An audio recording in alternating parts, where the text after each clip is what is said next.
ეს 10 ოქტომბრის საქმიანი დილა, დილამშვიდობის ყველას BMG-ს გუნდი ვიწყებთ ჩვენი საქმიანი გადაცემების ტრანსლირებას TV პირველზე სიახლეებით ბიზნესსა და ეკონომიკაში. მასალში საქართველოს მსოფლიო ეკონომიკური ფორუმის 2019 წლის გლობალური კონკურენტუნარიანობის ინდექსში 150 ქვეყანას შორის 74 ადგილზეა. მარტივად ეს ნიშნავს, რომ საქართველოს წინა წელთან შედარებით 8 ადგილით ჩამოქვეითდა და ქვეყანამ 4 ძირითადი კრიტერიუმიდან 2-ში პოზიცია გაუარესა. ამისთვის გუშინ ვერ მოვიცვალეთ, მთავარი თემა მაინც თადუმაძის დიპლომი იყო. საპენსიო სქემა 42000-ზე მეტმა სახელმწიფო სექტორში დასაქმებულმა დატოვა. საპენსიო სააგენტოს მონაცემებით 2019 წელს უბრალოდ მისი 1 იანვრიდან 7 ოქტომბრის ჩათვლით დაგროვებითი საპენსიო სქემაში სულ 899113 პირია გაწევრიანებული, მაშინ როცა 2019 წლის 1 სექტემბრისთვის კანონის 22 მუხლის 1 პუნქტით მინიჭებული უფლებამოსილებით სარგებლობა 329388 მონაწილეს შეეძლო. შრომის პირობების ინსპექტირების დეპარტამენტმა ჩინეთის რკინიგზის 23 ბიუროს ობიექტზე სამუშაო პროცესი შეაჩერა და კომპანია 50000 ლარით დააჯარიმა. ჯანდაცვის სამინისტროს ინფორმაციით კომპანიის მიმართ რამდენჯერმე გამოყენებული სახთელის მიუხედავად მათი მხრიდან შრომის უსაფრთხოების სტანდარტები დაცული მაინც არ ყოფილა. ეს კომპანია კვლავ აგრძელებს ტენდერების მოგებას, რომელსაც ინფრასტრუქტურის სამინისტრო აცხადებს. ამაშობაში შუახევი ჰესი სატესტო ოპერირებისთვის ემზადება, ვაშა სამშენებლო სამუშაოების დიდი ნაწილი დასრულებულია. 2019 წლის ნოემბრის ბოლოს დაგეგმილია 9 მეგავატის სიმძლავრის სხალთახესის სატესტო რეჟიმში ოპერირების დაწყება, 2020 წლის დასაწყისში 178 მეგავატის სიმძლავრის შუახევი ჰესის ელექტროსადგურის გაშვება ჯერჯერობით 50%-იანი დატვირთვით, ხოლო 2020 წლის გაზაფხულზე ორივე ჰესის სრული დატვირთვით შევა ოპერირებაში.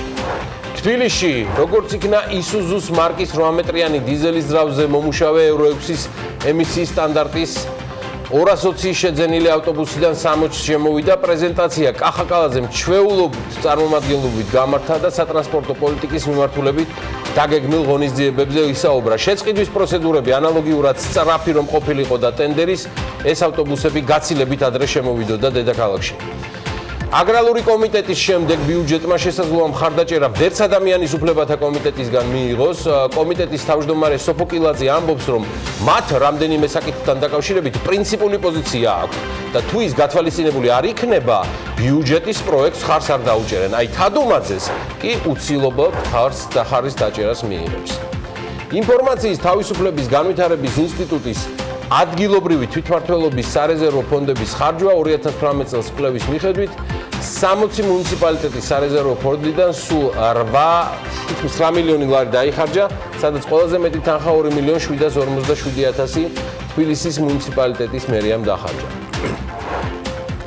M-კვადრატი უძრავი ქონება ტოვებს საქართველოს საფონდო ბირჟას. კომპანიამ 25 მილიონი დოლარის ობლიგაციები წარმატებით გაანაღდა და შესაბამისად მისი დელისტინგიც განხორციელდა. დეველოპერულ კომპანიას $1000 ნომინალით 25000 ობლიგაცია ჰქონდა გამოშვებული და კუპონის განაკვეთი 7.5% იყო. ამერიკა ჩინეთის სავაჭრო ურთიერთობების გართულებასთან ერთად შეერთებული შტატები ფინანსური დახმარების ვარიანტებს ევროპული კომპანიისთვის განიხილავენ, რომლებიც ჩინური კორპორაციის Huawei-ის კონკურენტები არიან. ამასობაში დიდი ბრიტანეთის პოლიტიკური წრეები კონსენსუსს მიაღწევენ, ბრიტანეთის ეკონომიკა 2.5-დან 3%-ით არის შემცირებული და მან 60 მილიარდი გირვანქა სტერლინგი დაკარგა იმის გამო, რომ ხელისუფლება ცდილობს ქვეყნის ევროკავშირიდან გაყვანას.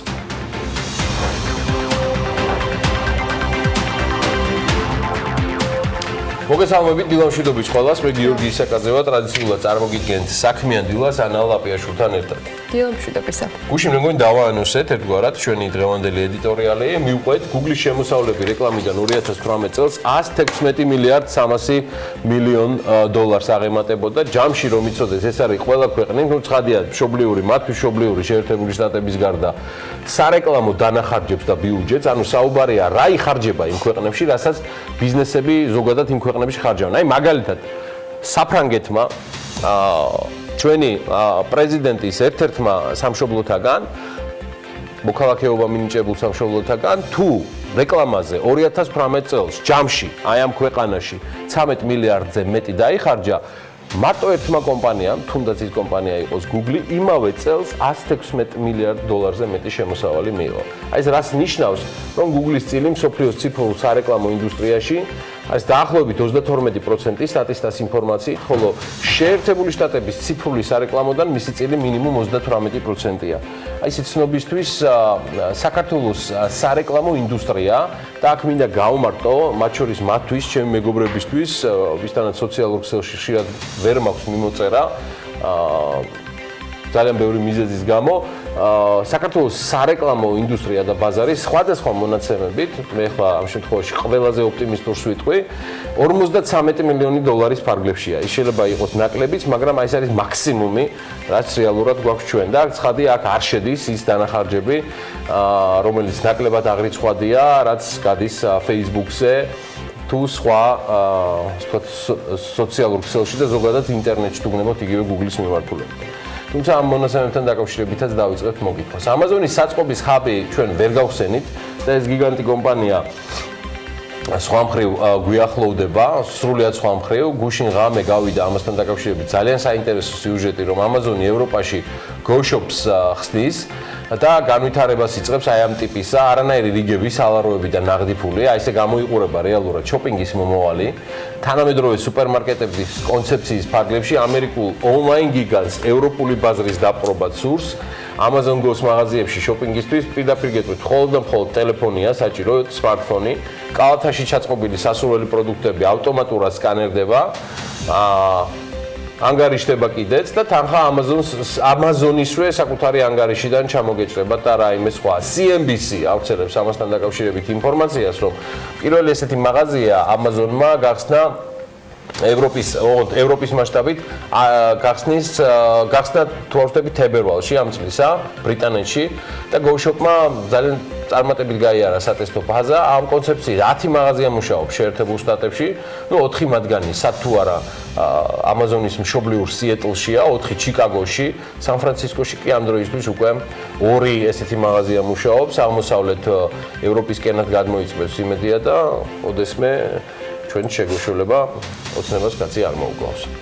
ჩვენთან რა ხდება ახლა ამასობაში ჩვენს მაღაზიებში და მარკეტებში თუ მოკლედ რასაც ვეძახით რა ეტაპზე არიან ისინი განვითარებისა და რეალურად რა ხდება ბაზარზე რომელიც განვითარებით ბევრად ჩამორჩება ქსელური მაღაზიების განვითარების დონეს თუნდაც აღმოსავლეთ ევროპის ქვეყნებში რა ინდიკაციას იძლევა ისეთი მიმართულება რომელზეც საკოლმეურნეო ბაზრებთან ერთად სამწუხაროდ ამ ბაზრების რიცხვი სულ უფრო და უფრო იკლებს ჩემთვის სამწუხაროდ მაინც აი ამ მარკეტებზე ყველაზე მეტად დამოკიდებული ხდება ჩვენი მომხმარებელი. რა ხდება და არც არაფერი ხდება. ძირითადად ჩვენი მარკეტები, ეგრეთ წოდებული ქსელური კომპანიები დაკავებულნი არიან თავადვე იმპორტითაც და კონკურენციას უწევენ მათ შორის ამ ინდუსტრიის წარმომადგენლებსაც, რომლებიც ასევე თავის მხრივ ცდილობენ უკვე მაღაზიების და საბოლოო რეალიზაციის სეგმენტში შესვლას. ამის მიზეზი არის ძალიან ბევრი გარდა ბიზნეს მისწრაფებებისა არის კიდევ უამრავი პრობლემები, ამოუღებელი თანხები, გაწერილი ვალდებულებები, სრულად დაულაგებელი ფინანსური და ბიზნეს მოდელი, მინიმალური მარჟები ყველაზე მოთხოვნად პროდუქტებზე და პერსონიფიცირებული იმპორტიორები ამ პროდუქტებზე და მაქსიმალურად გაბერილები ცხადია საკუთრივ შემოტანილზე და იმპორტირებულზე. სოციმედიაში პერიოდულად გამომზეურებული პრობლემები სხვადასხვა პროდუქციაზე, მანდვე დამონათება, შემდეგ იგნორი ამ PR კამპანია, აი რა მაგარი ქსელი ან მაღაზია გვაქვს, რომელიც ჯამში საკმაო რაოდენობის ადამიანებს ასაქმებს, მეტწილად ახალგაზრდებს, რომელთათვის მათ მუშაობა ჩემ და სამწუხაროდ არც мотиваციაა და ეს ისახება მათ ურთიერთობებზე და დამოკიდებულებაზე კლიენტებთან და მათ არც პერსპექტივა აქვთ ადგილზე, რადგან ესეც უბრალოდ ადგილი პერსპექტივას იქ არ აქვს. და შესაბამისად ეს ახალგაზრდებისთვის არის დაახლოებით 3-6 თვიანი სამსახური, სადაც უკეთეს შემთხვევაში მიიღებენ დაბალ ანაზღაურებას და შემდეგ მიატოვებენ. მათი ცვლაც იგივე მოდის, უმოტივაციო, უპერსპექტივო და ამაში დამნაშავის ამოცნობა სულაც არ არის რთული. ხშირად იყო პრობლემები სახეზე სადისტრიბუციო კომპანიებთან, თუმცა სრული სურათისთვის ღირს აღნიშნათ, რომ სადისტრიბუციო კომპანიები ზოგჯერ იმპორტიორებიც, იგივე რეალიზატორები, იგივე იმპორტიორები, იგივე მაღაზიების ცალკეული ბრენდების მფლობელები არიან. ხო და აი ესეთი პენეტრაციის შედეგია, რომ ყალიბდება ის მახინჯი მოდელი, რომელიც სამწუხაროდ განვითარებას აფერხებს. და თემას, ინდუსტრიას დაფიქრება სჭირდება პირველ რიგში, რადგან ყველაფერზე მთავრობას და ალახზე მაღალს ვერ მიმართავ. ზოგჯერ თავადაც უნდა გახდე ლოკომოტივი თემების გადაწყვეტისა, თუ გსურთ ცხადია იშოვოთ მეტი განვითარების გზით. ან დასჯერდეთ არსებულს, რომელიც დღეს ჭაობის განვითარების ტოლფასია. განვითარებისა, რომელსაც არ შეიძლება ჰქონდეს საზღვრები ან ჩარჩოები.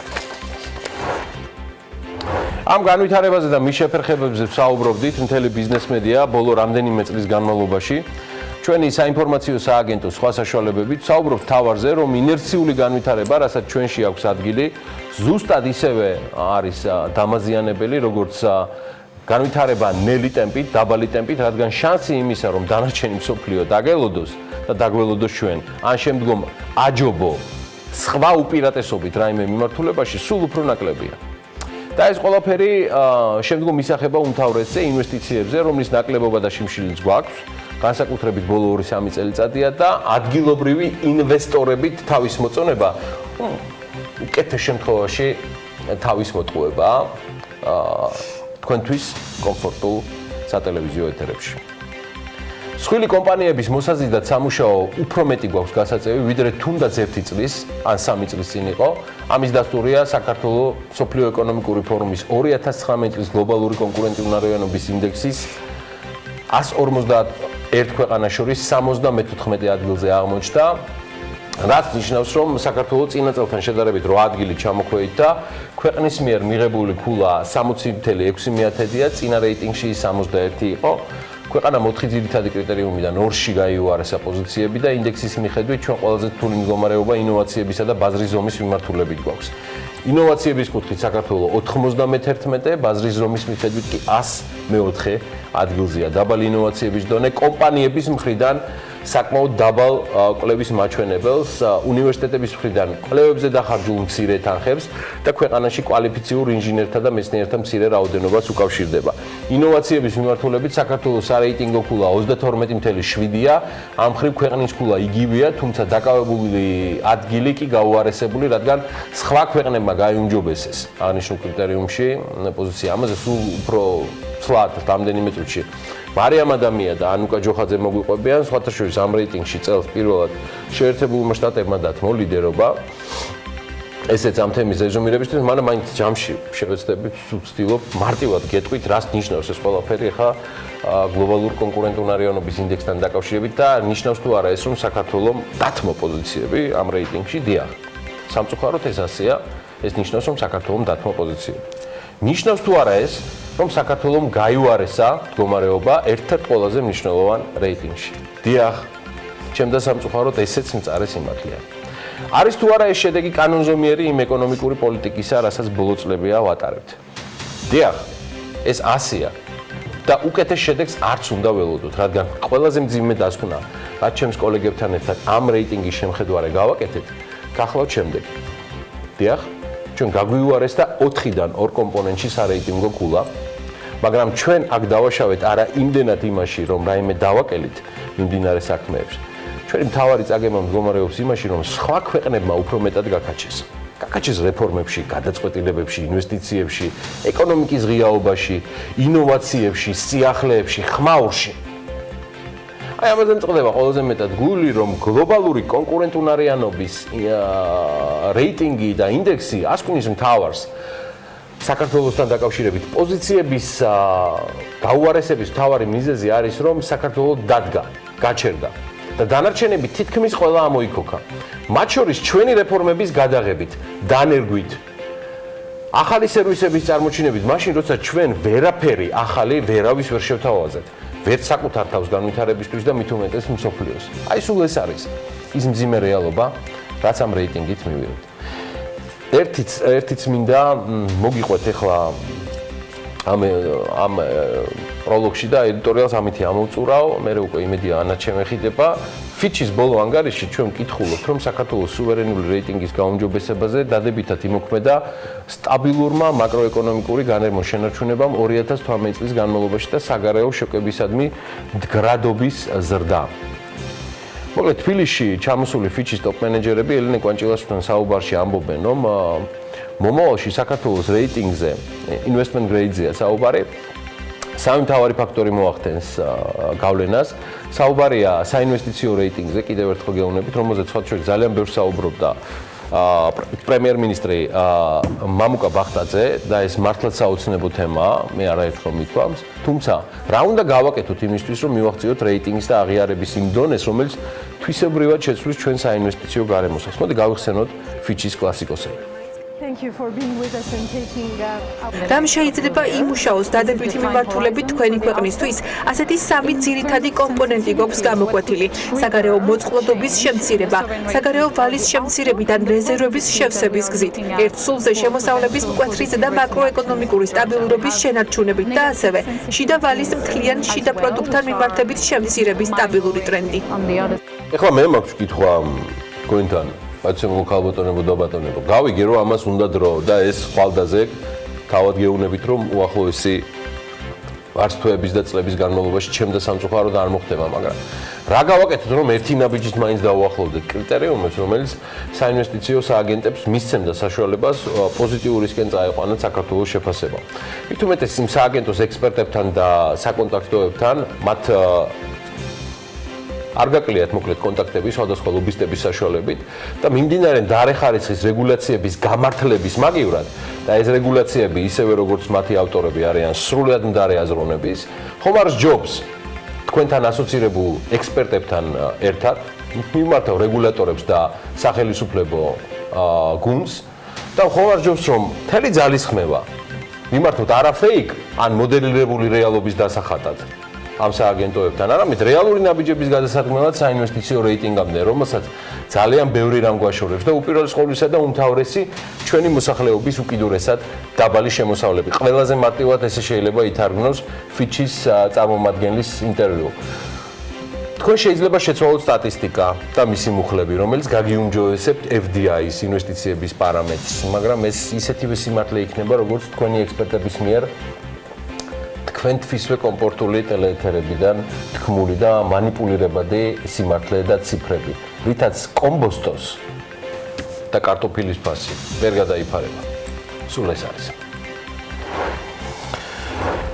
მსოფლიო ბანკმა განახლებული მონაცემებით გლობალური ეკონომიკური ზრდის პროგნოზი 1,1%-ით 2,5-მდე შეამცირა ვაჭრობისა და დაბალი ინვესტიციების დაბალი მაჩვენებლების გამო. სავარაუდოა, რომ ზრდის შესუსტება გაგრძელდება. ანალიტიკოსები აღნიშნავენ, რომ მსოფლიოს ეკონომიკური ზრდის პროგნოზი უმსხვილეს მოთამაშეებს შორის ვაჭრობაში დაძაბულობის განახლების გამო შემცირდა. 2020 წელს მსოფლიო ეკონომიკურ ზრდას ასევე 2,5%-ს ვარაუდობენ, განვითარებად ქვეყნებში 1,8%-ს. 2019 წლის ბოლოს რუსეთის ფედერაციის მთლიანი შიდა პროდუქტი სულ ჯამში 1%-ით გაიზრდება. წინა ვარაუდის მიხედვით 1,2% იყო. მსოფლიო ბანკის ანალიტიკოსები თვლიან, რომ 2020 წელს რუსეთის ნავარაუდები 1,8%-იანის და 1,7 იქნება, ხოლო 2021 წელს რუსეთის ეკონომიკური ზრდის შენელება რამდენიმე ფაქტორმა განაპირობა. ამას წერს მსოფლიო ბანკი, საუბარია ინვესტიციებში და ვაჭრობის დაბალ ზრდაზე, ინდუსტრიული საქმიანობის შემცირება, ნავთობის წარმოების შეზღუდვა, OPEC+-თან შეთანხმების იმპლემენტაცია და ამასთან ერთად ის დრუჟბას ნავთობსადენის დაბინძურებამ ასევე უარყოფითი როლი ითამაშა, რის შემდეგაც შემცირდა ევროპისთვის დაპირებული ნავთობის მიწოდება.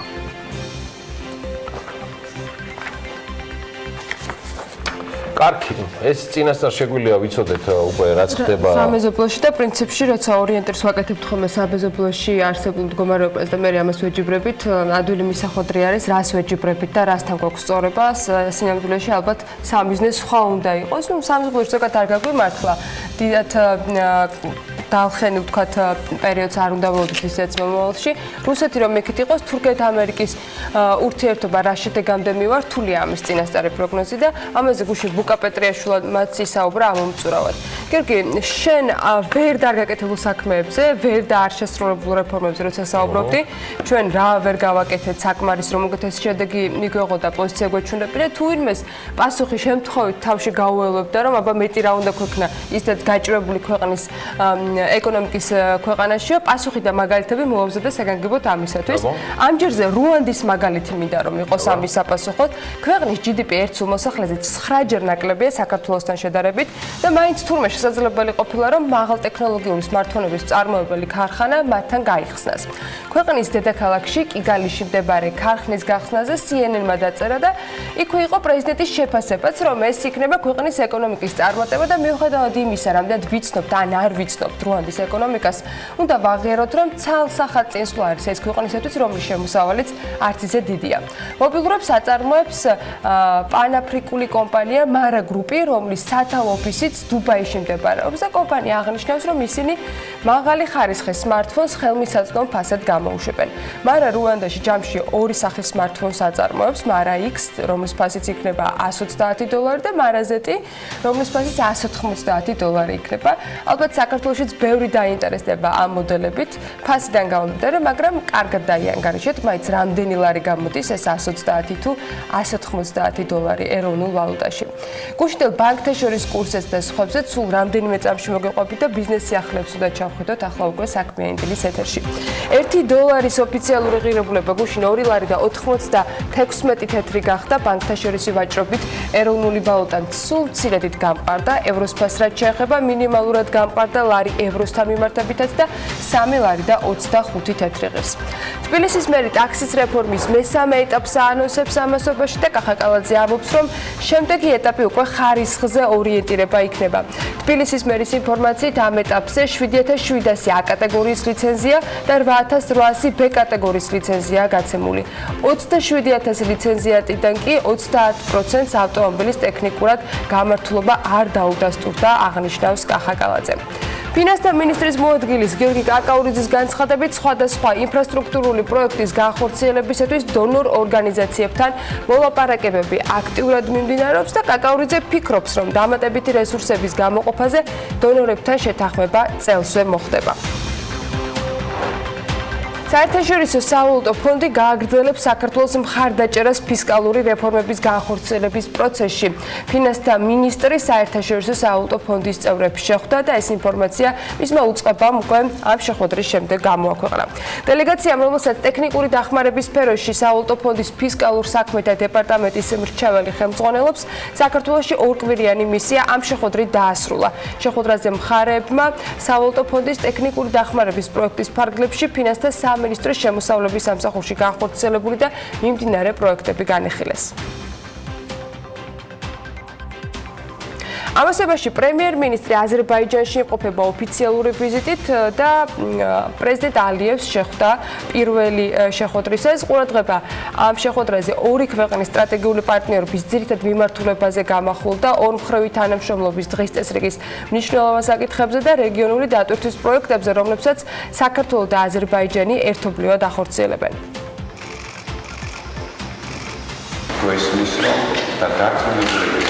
ამ ვიზიტით ჩვენს მოყვარეებსა და მტრებსაც კიდევ ერთხელ დავამტკიცებთ, რომ არ არსებობს აზერბაიჯანსა და საქართველოს შორის ძმურად მეგობრულად გადაწყვეტილი პროცესი. სოჭის ბაქოში იმყოფებოდა ყაზახეთის ენერგეტიკის მინისტრი, რომლის თქმითაც ყაზახეთი ბაქო-თბილისი ჯეიხანის მილსადენით 1.4 ან შეიძლება 1.4 მილიონ ტონამდე ნავთობის ტრანსპორტირებას მოახდენს. კანათ მოზუმბაევის თქმით, ყაზახეთს ამ ეტაპზე ამისთვის საჭირო მნიშვნელოვანი რესურსები არ გააჩნია, თუმცა სამომავლოდ მათ ტონობით ნავთობის ტრანსპორტირება შეეძლებათ. ყაზახური რესურსების ზრდა სამ დიდ პროექტთან, საუბარია კაჩაგანზე, თენგიზზე და ყარაჩაგანთან კავშირში არის. ეს 2022-23 წლებში თენგიზის ველის გაფართოების შედეგად სავარაუდოდ ნავთობზე მოთხოვნა წელიწადში 12-13 მილიონი ტონით გაიზრდება და ჩვენ შეგვეძლება ბაქო-თბილისი ჯეიხანის მილსადენის საშუალებით მინიმუმ ტონა, მაქსიმუმ 4 მილიონი ტონა ნავთობის ტრანსპორტირება მოვახდინოთო. სოკარი ტრეიდინგს და სხვა შორის ყაზახურ კომპანიას შორის არსებული მოლაპარაკება სწორედ აი ეს იყო მიზეზი, რის გამოც ყაზახეთის ენერგეტიკის მინისტრი იმყოფებოდა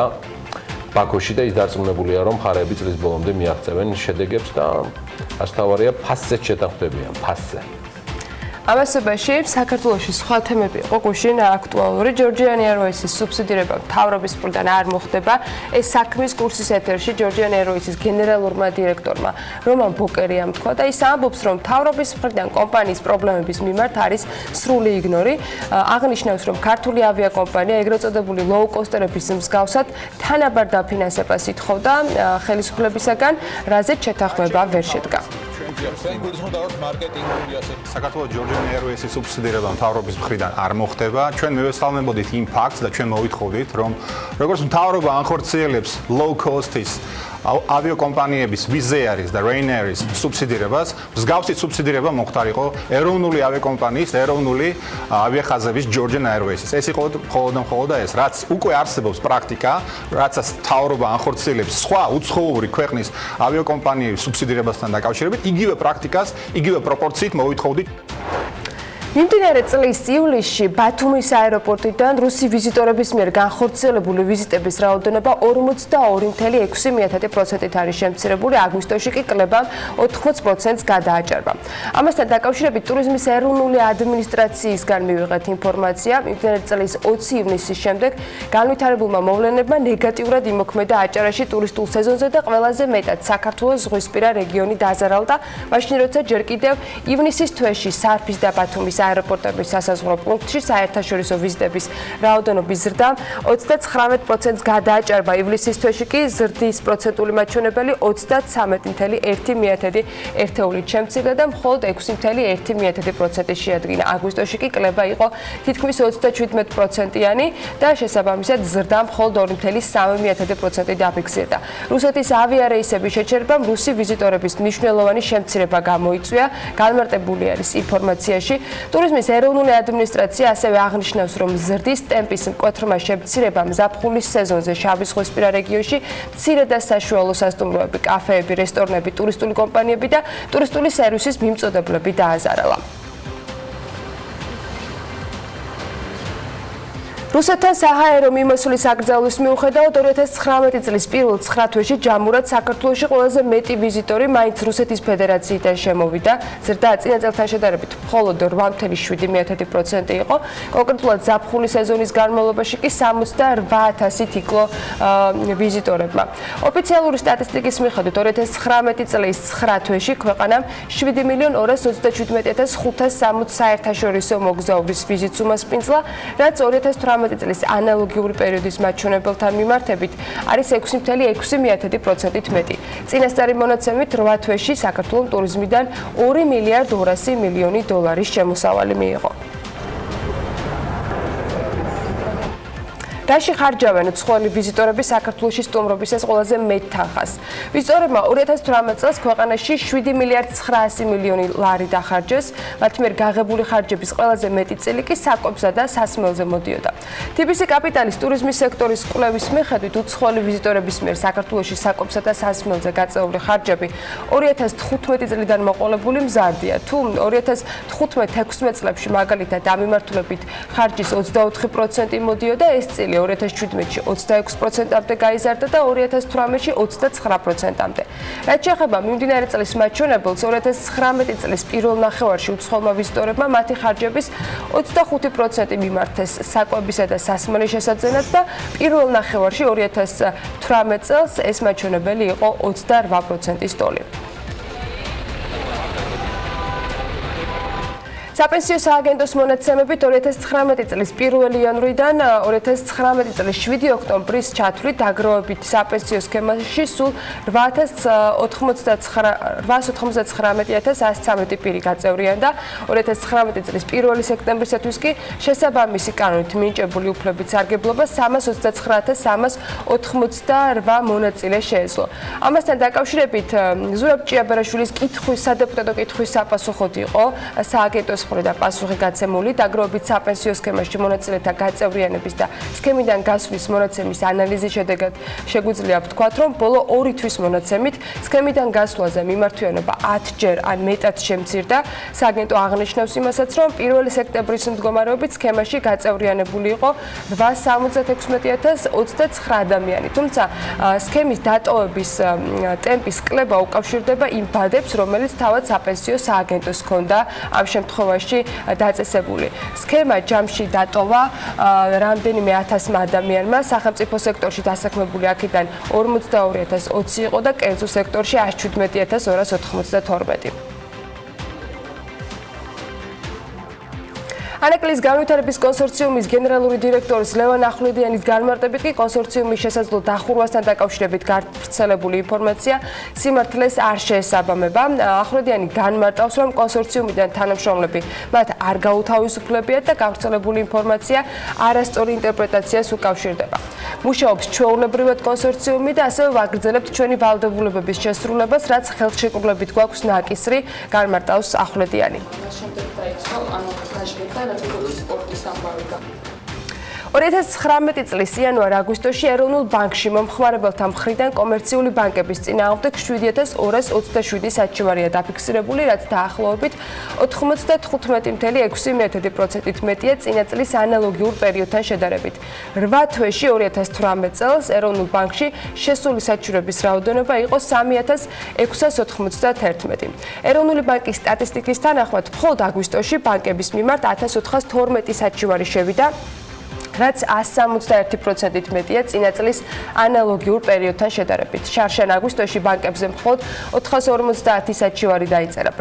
პრეტენზიების შინაარსის მიხედვით, ჯამში შესული პრეტენზიები დაახლოებით 78.9% მოდიოდა ტრანზაქციებზე, 1007 განაცხადი, შემდეგ მას მოყვებოდა მომსახურება 95 განაცხადით და 28 განაცხადით სამეულში მომსახურების საკომისიო შევიდა.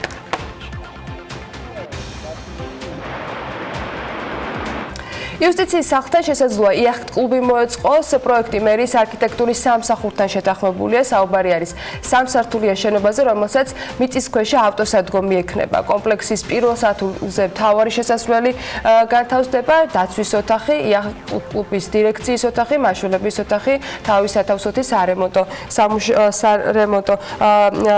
სახელოსნო. მშენებლობის პროექტის გათვალისწინებით საკადასტრო ტერიტორიის 60% განლაგებული იქნება საპროექტო შენობით, ხოლო ტერიტორიის დარჩენილი 20% გათვალისწინებულია ვალდებულებით, რომ სატრანსპორტო გზის მოწყობისათვის იქნება გამოყენებული. ესტონეთის შინაგან საქმეთა მინისტრი განმარტავს, რომ ესტონეთი თავშესაფრის მაძიებლებს აღარ მიიღებს, რადგან ქვეყნის უკრაინელი ემიგრანტებისაგან საკმაოდ ბევრი პრობლემა შეექმნა და ეს ინფორმაცია ქართველებისთვისაც უნდა იყოს საინტერესო. უკრაინული მედია ავრცელებს ამ ცნობას. შინაგან საქმეთა მინისტრების შეხვედრის შემდეგ ლუქსემბურგში ითქვა, რომ ესტონეთი ყოფილ საბჭოთა კავშირის ქვეყნებიდან ყველაზე დიდი მიგრაციის წნეხის ქვეშ იმყოფება. ბრიტანეთის ეკონომიკა 2.3%-ით არის შემცირებული და მან 60 მილიარდი გირვანქა დაკარგა იმის გამო, რომ ხელისუფლება ცდილობს ქვეყნის ევროკავშირიდან გაყვანის რეალიზება მოახდინოს. ფისკალური კვლევების ინსტიტუტის კვლევაში ამასთან დაკავშირებით საუბარი. კვლევის პროგნოზის მიხედვით ხელისუფლების გეგმა განახორციელონ ბრექსიტი ევროკავშირთან თანამშრომლობაზე შეთანხმების გარეშე ქვეყანას იმ მდგომარეობამდე მიიყვანს, რომ მისი ეროვნული ბალი 50 წლიან მაქსიმუმამდე მივა და 100 მილიარდ გირვანქას მიაღწევს. ამერიკის შეერთებულმა შტატებმა ჩინეთის მთავრობისა და კომუნისტური პარტიის ოფიციალურ პირებს სავიზო შეზღუდვები დაუწესა. როიტერსის შტატების სახელმწიფო დეპარტამენტზე დაყრდნობით წერს ამასთან დაკავშირებით. სააგენტო აღნიშნავს, რომ სავიზო შეზღუდვები იმ პირებს ეხებათ, რომლებსაც ვაშინგტონი მუსლიმი უმცირესობების მიმართ არასათანადო მოპყრობის ფაქტების გამო პასუხისმგებლობას აკისრებს.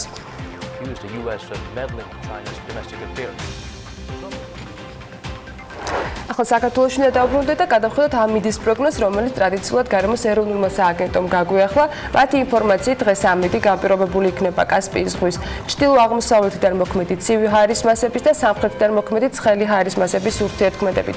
მოსაოდნელია, რომ გამოშვებით მოღრუბლობის მომატება დასავლეთ საქართველოში უმეტესად უნალიქოთ ჩაევრის დღე, აღმოსავლეთ საქართველოში კი ზოგან შესაძლოა იყოს მცირე წვიმა და ნისლი. იქნოლებს აღმოსავლეთის მიმართულების ძლიერი ქარიც. ასეთი ამინდი იქნება ჯამურად ქვეყნის მასშტაბით, ქალაქების მიხედვით როგორი ტემპერატურა გველოდება, შეგვიძლია უკვე გრაფიკულად გადავხედოთ. ამის შემდეგ ვნახავთ ფრენების განრიგს და რამდენიმე წუთში რეკლამის შემდეგ დაგიბრუნდებით.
მსოფლიო ეკონომიკური ფორუმის 2019 წლის განახლებული რეიტინგით გლობალურ კონკურენტუნარიანობასთან დაკავშირებით საქართველოს უკუსვლა აქვს. მაჩვენებელი გაუარესებულია წინა წელთან შედარებით და 74 პოზიციაზე გადმოვინაცვლეთ. 2018 წელს კი 66 ადგილზე იყო საქართველო. რომელი ქვეყნები შედიან პირველ ხუთეულში განახლებულ რეიტინგში და საინტერესოა საქართველოსთან ერთად რომელმა ეკონომიკურად ძლიერმა ქვეყნებმა დაკარგეს პოზიციები. ამაზე ნინი ლონგურაშვილმა და ანუკა ჯოხაძე მოგვიმზადეს მიმოხილვა, რომლებიც საქმიანი ეთერში გვერდებიან. ნინი, ანუკა, დილა მშვიდობისა. დილა მშვიდობისა, ანა, მივესალმები საქმიანი დილის მაყურებელს. რეიტინგი 151 ქვეყანას ეხება, სადაც საქართველოს პოზიცია, როგორც აღნიშნა, გაუარესებული არის. საქართველოს მასიკულიდან მხოლოდ 60.6%-ის დაგროვება შეძლო, ამ ქულით კი ჩვენმა ქვეყანამ 8 პოზიციით უკუსვლა აჩვენა და 74 ადგილზეა. აქვე სანა ანუკა სხვა დეტალებით შემომიერთდება, უნდა ვთქვა, რომ მსოფლიო ეკონომიკური ფორუმი გლობალური კონკურენტუნარიანობის რეიტინგს 12 ძირითადი კრიტერიუმისა და მრავალი ქვეკრიტერიუმის მიხედვით ადგენს, მათ შორის არის მაკროეკონომიკური სტაბილურობა, სახელმწიფო ინსტიტუტებისა და ინფრასტრუქტურის მდგომარეობა, შრომისა და სასაქონლო ბაზრების ეფექტიანობა და ტექნოლოგიური მზაობა. ნინი, სანამ სხვა ქვეყნების ინფორმაციებსაც მივაწვით მაყურებელს, მოდი საქართველოს რეიტინგი ამოვწუროთ სრულად. ქვეყანამ 4 ძირითადი კრიტერიუმიდან 2-ში არსებული პოზიცია გაიუარესა. ინდექსის მიხედვით საქართველოს ყველაზე რთული მდგომარეობა ინოვაციებისა და ბაზრის ზომის მიმართულებით აქვს. ინოვაციების კუთხით საქართველო 91, ხოლო ბაზრის ზომის მიხედვით 104 ადგილზეა. როცა წინა წელს ამ მიმართულებით უკეთესი მდგომარეობა გქონდა. და საინტერესო არის ასევე ისიც, რომ დანარჩენი ძირითადი კრიტერიუმები, სადაც გაუმჯობესება ან პირიქით გაუარესება ჩანს, პოზიციები გაგვიუმჯობესდა ინფრასტრუქტურაში, საფინანსო სისტემებში და ბიზნესის დინამიურობაში. აი, რაც შეეხება უკვე გაუარესებას, ჩვენმა ქვეყანამ ისეთ კრიტერიუმებში დაკარგა ქულები, როგორებიც არის მაკროეკონომიკური სტაბილურობა, ინფორმაციულ ტექნოლოგიებში საქართველოს მთელი 10 პოზიციით დაიხია უკან, 53 პოზიცია დავკარგეთ და მე-40-ს დავჯერდით ინსტიტუციების ნაწილში, ასევე გაუარესებული განვითარებული პოზიციები გვაქვს ჯანდაცვაში, პროდუქტისა და შრომის ბაზარში და ასევე სამუშაო ძალაში. არასახარბიელო მდგომარეობა გვაქვს ნამდვილად, თუმცა ნინი საქართველო არ იყო ის ერთადერთი ქვეყანა, რომლის პოზიციაც გაუარესდა.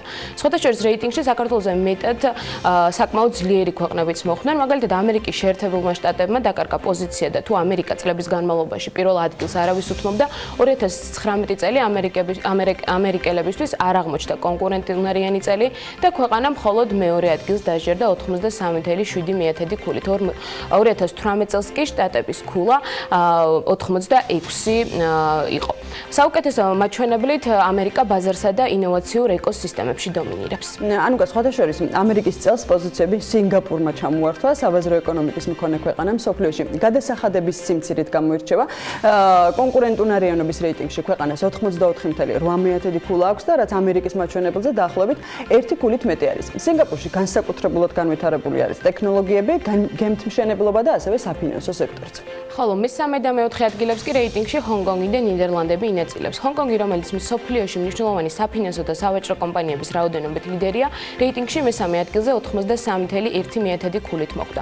ჰონგონგი არის ოფშორული ტერიტორია, თავისუფალი პორტის, სადაც იმპორტზე არ ეკისრებათ გადასახადები. ასევე არ არსებობს დამატებითი ღირებულების გადასახადი ან მისი ექვივალენტები. ნიდერლანდებმა კი მეოთხე პოზიციის დაკავება მსოფლიოს ეკონომიკური ფორუმის რეიტინგში 82.4 ქულით მოახერხა. ნიდერლანდების ეკონომიკა მსოფლიოში რეპუტაციის მოპოვება იქ არსებული ტრანსნაციონალური კომპანიების დახმარებით შეძლო.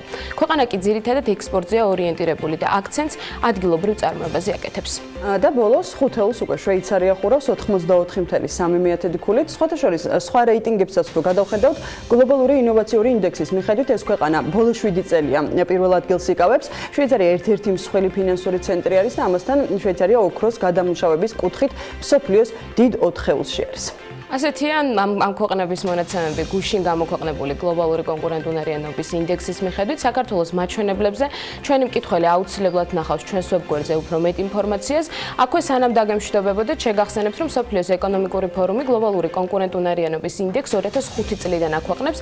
კვლევა კონკურენტუნარიანობის ფაქტორებს აერთიანებს, რომლებიც ქვეყნის პროდუქტიულობის დონეს განსაზღვრავს. პროდუქტიულობის დონე კი ეკონომიკაში ჩადებული ინვესტიციებიდან მიღებულ მოგების დონეს განაპირობებს. მადლობა მინის და ანუკის. ყველა ეს ინფორმაცია შეგიძლიათ ცხადია ნახოთ უფრო ჩაშლილი და დეტალურად ჩვენს ვებგვერდზე bm.gr. IDFI 2018 წლის განმავლობაში ადგილობრივ თვითმმართველ ერთეულთა სარეზერვო ფონდების ხარჯვის პრაქტიკას სწავლობს, რომლის შედეგადაც საინტერესო დეტალები გამოიკვეთა.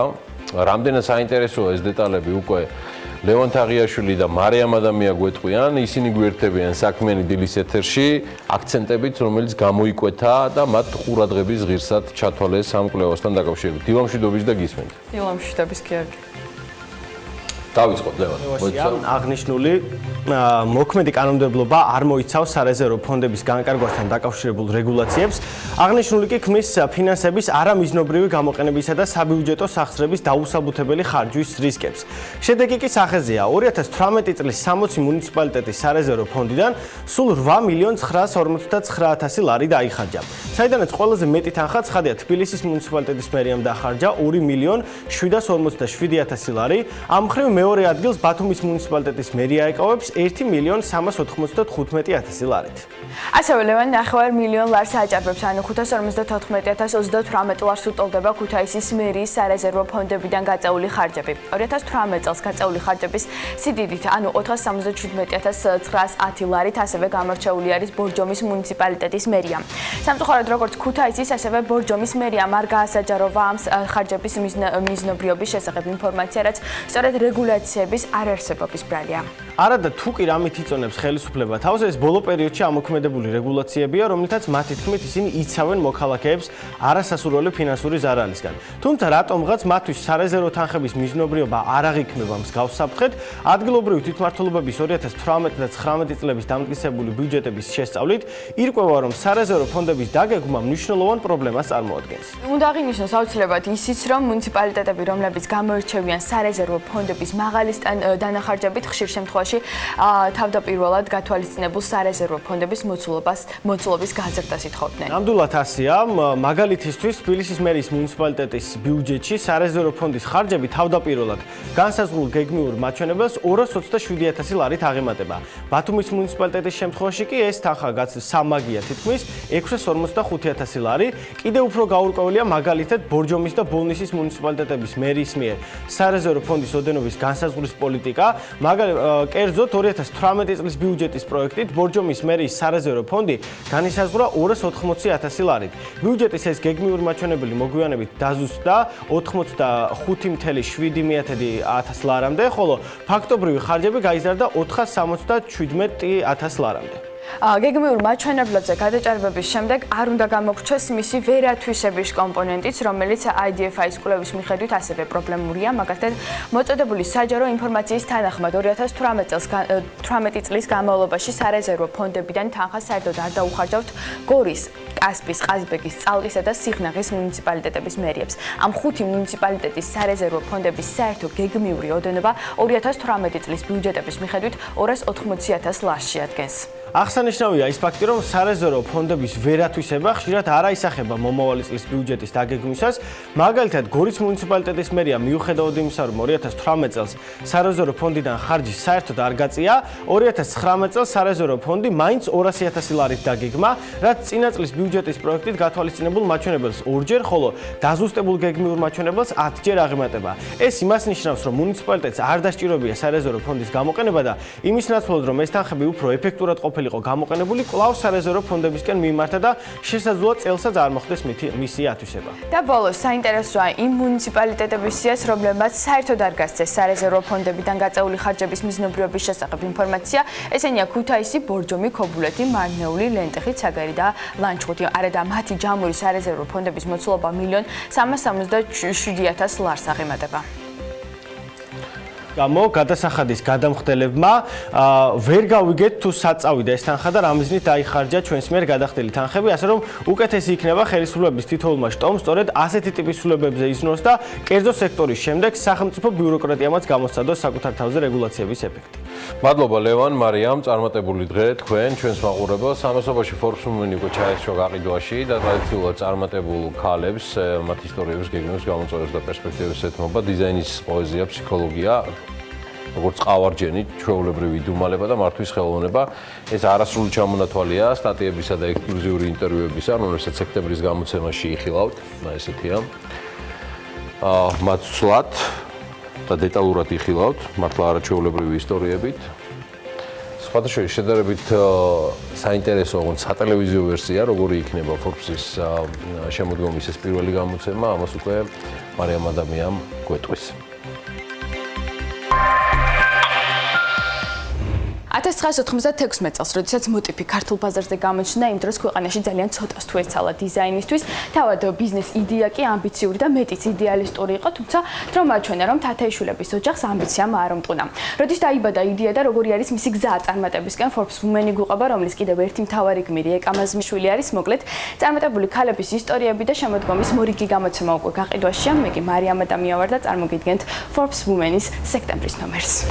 აღფრთოვანება სულ სხვანაირად მძაფრდება, როცა აფასებ, რამდენად რთულია დღეს თანამედროვე ბიზნესის მართვა. ეს ურსულა ბერნსის სიტყვებია. არც მისი სულა ყოფილა მწვერვალისაკენ ადვილი. დღეს კი ერთ-ერთი ყველაზე გავლენიანი ქალია რეიტინგებში. ხიდი ძალაუფლებასა და ცოდნას შორის. ეს ინტერვიუა ნინო ევგენიძესთან, რომელიც ეკონომიკური კვლევის ცენტრის შექმნის ისტორიასა და მის მიმდინარე პროექტებს დაეთმო. Forbes Women-ს არც თბილისში მყოფი სინდი მაკეინი გამორჩენია საკუთარი პოლიტიკური მემკვიდრეობის კვალდაკვალ. ქართველი ავტორი გერმანიიდან ნინო ხარატიშვილი კი ჩვეულებრივ იდუმალებაზე Forbes Women-თან გულახდილად საუბრობს. ვინ ან რა არის მისი მუზა და სად პოულობს შთაგონებას მიზნების მისაღწევად? კითხვებზე პასუხს ამ გამოცემაში მიიღებთ. ფსიქოლოგი როგორც ყავარჯენი ინტერვიუ თამარ გაგოშიძესთან. თამნა თანდაშვილის გეგმები, გამოწვევები და პერსპექტივები. ასევე პერფექციონიზმი როგორც ახირება. TPC ბიზნესისთვის 27 წლის ფარმაცევტი ხელოვნებისთვის. კოსმეტიკად ქცეული უნიკალური ფორმულა. განსაჩხეიძეს ახალი საქმიანი ამპლუა კომუნიკაციების ომბუდსმენის რანგში. წარმატებული სტრატეგი ნინო ცხადაია და ბათუმის სარკისებურ სამყაროში.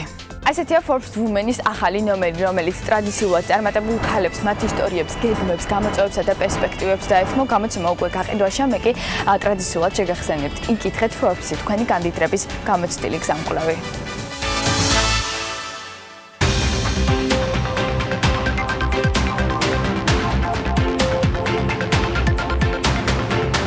OpenNet-ის საყოველთაო ინტერნეტიზაციის პროექტის განხორციელება შეფერხდა ინოვაციების და ტექნოლოგიების სააგენტო პროექტის შეფერხებას მის ოპტიმისტურ დაგეგმვას აბრალებს. აგვისტოში ბათუმის აეროპორტიდან შემოსული რუსი ვიზიტორების რაოდენობამ 80.6%-ით იკლო. საერთაშორისო სავალუტო ფონდი საქართველოს მხარდაჭერას ფისკალური რეფორმების განხორციელების პროცესში გააგრძელებს. ქვეყანაში კიდევ ერთი მიკროსაფინანსო ორგანიზაცია უქმდება, ამასთან დაკავშირებით ეროვნული ბანკის ვიცე-პრეზიდენტის 3 ოქტომბრის განკარგულებაში აღნიშნული საუბარია შპს მიკროსაფინანსო ორგანიზაცია ბიზნეს სტარტაპ კრედიტზე. საპენსიო სააგენტოს ხელმძღვანელის ინფორმაციით, საპენსიო შენატანებს 8.620.859 ლარის სარგებელი დაერიცხა. სურგულაძე ამბობს, რომ საპენსიო ფონდის ღირებულება დღეის მდგომარეობით, რომელიც სარგებლით არის წარმოდგენილი 361.374.058 ლარია. აბას თუმლის ცაზე ავიატრასების მიმართულება შესაძლოა შეიცვალოს. შედეგად საერთაშორისო კომპანიებს, რომლებიც ამ ავიატრასებით სარგებლობენ, ახალ მიმართულებაზე გადაწყობა მოუწევთ. თუმცა მანამდე მთელი რიგი ცვლილებების განხორციელება გახდება საჭირო, როგორც ქვეყნის, ისე საერთაშორისო კანონმდებლობაში. გავრცელებული ინფორმაციის გადამოწმების ნამდვილობის მიზნით BMG საქაერო ნავიგაციას და სამოქალაქო ავიაციის სააგენტოს დაუკავშირდა ამ თემაზე, თუმცა ჯერჯერობით უწყებები კომენტარს არ აკეთებენ. გავარკვიეთ, რომ ინიციატივა ავიატრასების გადატანის შესახებ ამჯერად ეკონომიკის სამინისტროს ეკუთვნის, რომელიც აბასთუმნის ობსერვატორიის წლების წინ დაყენებულ მოთხოვნას ახლა გამოეხმაურა.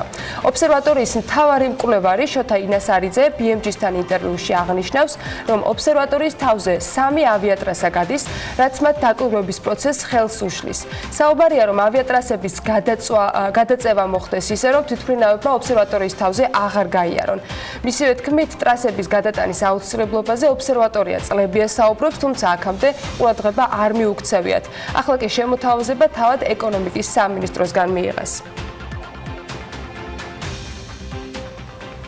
აჭარისწყალი ჯორჯიას ინფორმაციით კი შუახევი ჰესი სატესტო ოპერირებისათვის ემზადება. პროექტის მფლობელ კომპანიაში განმარტავენ, რომ სამშენებლო სამუშაოების დიდი ნაწილი დასრულებულია და 2019 წლის ნოემბრის ბოლოს დაგეგმილი არის 9 მეგავატის სიმძლავრის სხალთა ჰესის სატესტო რეჟიმში ოპერირების დაწყება. 2020 წლის დასაწყისში კი 178 მეგავატის სიმძლავრის შუახევი ჰესის ელექტროსადგურის გაშვება 50%-იანი დატვირთვით. 2020 წლის ზაფხულში კი ორივე ჰესი სრული დატვირთვით შევა ოპერირებაში. შუახევი ჰესი მაღალმთიან აჭარაში, ხულოსა და შუახევი ჰესის მუნიციპალიტეტების ტერიტორიაზე შენდება. კომერციული ოპერირება ჰესმა თავდაპირველად 2017 წელს დაიწყო, თუმცა 38 კილომეტრის სიგრძის გვირაბის ჯამურად 300 მეტრიანი მონაკვეთის რამდენიმე ადგილას დაზიანების გამო მისი ოპერირება დროებით შეჩერებული იყო. ჩაედინება თუ არა თბილისის ზღვაში კანალიზაცია, ამას სპეციალური მოკვლევა დაადგენს, რომლის ჩატარებას თბილისის მერმა შესაბამის სამსახურებს დაავალა. ფაქტების დადასტურების შემთხვევაში კახაკალაძე მის საქვეუწყებო დაწესებულებებს კანონის სრული სიმკაცრით მოქმედებას ავალებს. მოგვიანებით მთავრობის ხდომაზე თბილისის ვიცემერმა განმარტა, რომ ბოლო დღეებში მერიამ მიწისქვეშა კომუნიკაციებზე უკანონო დაერთების შემთხვევები აღმოაჩინა და საკითხზე მოკვლევა ჯერ ისევ გრძელდება. მერიამ მიმდებარე ტერიტორიაზე სპეციალურ სამუშაოებს აწარმოებს, თუმცა პარალელურ რეჟიმში თბილისის ზღვის გაწმენდითი სამუშაოები არ მიმდინარეობს.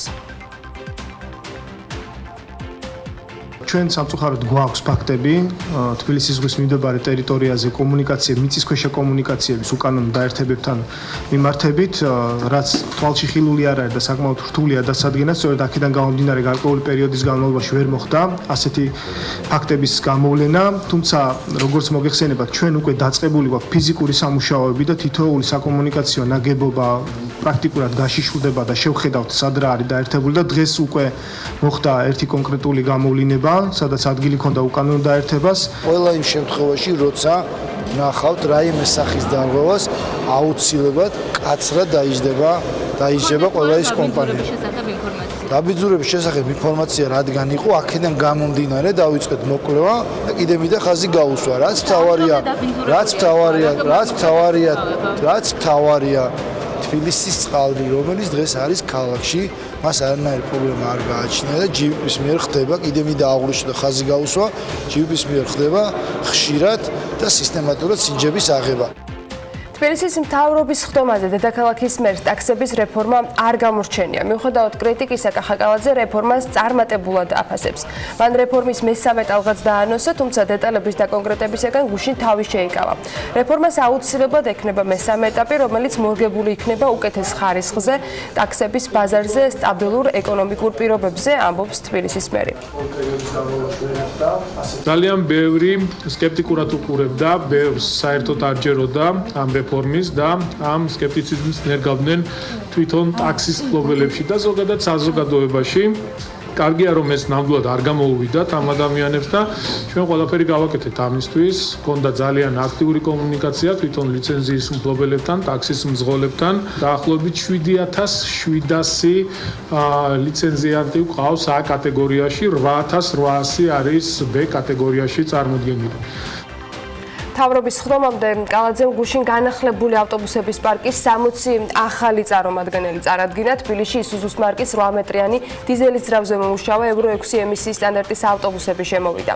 კახაკალაძემ ავტობუსები ევროპის მოედანზე წარადგინა. შეძენილი 220 ერთეული ისუზუს მარკის ავტობუსიდან ამ დროისათვის მხოლოდ 60 არის საქართველოში და ისინი მარშრუტებზე დღეიდან გავლენ.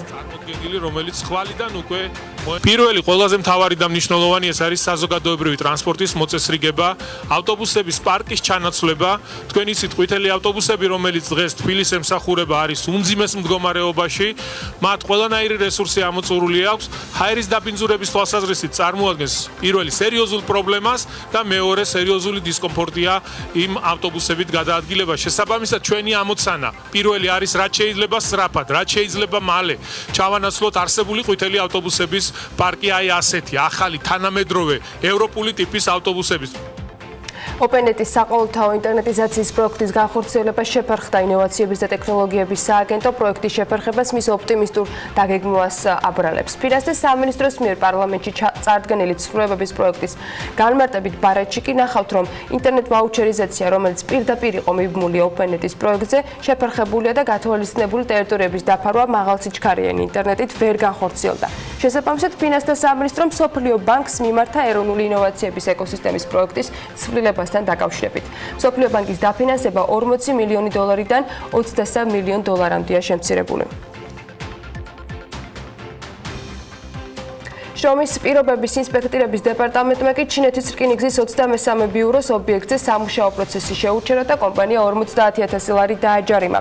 შრომის ინსპექციის ამ გადაწყვეტილების წინაპირობა ქვეშეთი ზვარეს დამაკავშირებელი გვირაბის გაყვანითი სამუშაოებისას მომხდარი უბედური შემთხვევა გახდა, რასაც ერთი დასაქმებულის გარდაცვალება მოჰყვა. ამ მონაკვეთზე სამუშაოებს სწორედ საქართველოში ჩინეთის რკინიგზის 23 ბიუროს მუდმივმოქმედი ფილიალი აწარმოებს, როგორც ჯანდაცვის სამინისტრო განმარტავს, მათი მხრიდან არაერთი გაფრთხილება იყო კომპანიის მისამართით გაცემული, თუმცა არც ერთი გაფრთხილება ჯამში გათვალისწინებული არ ყოფილა.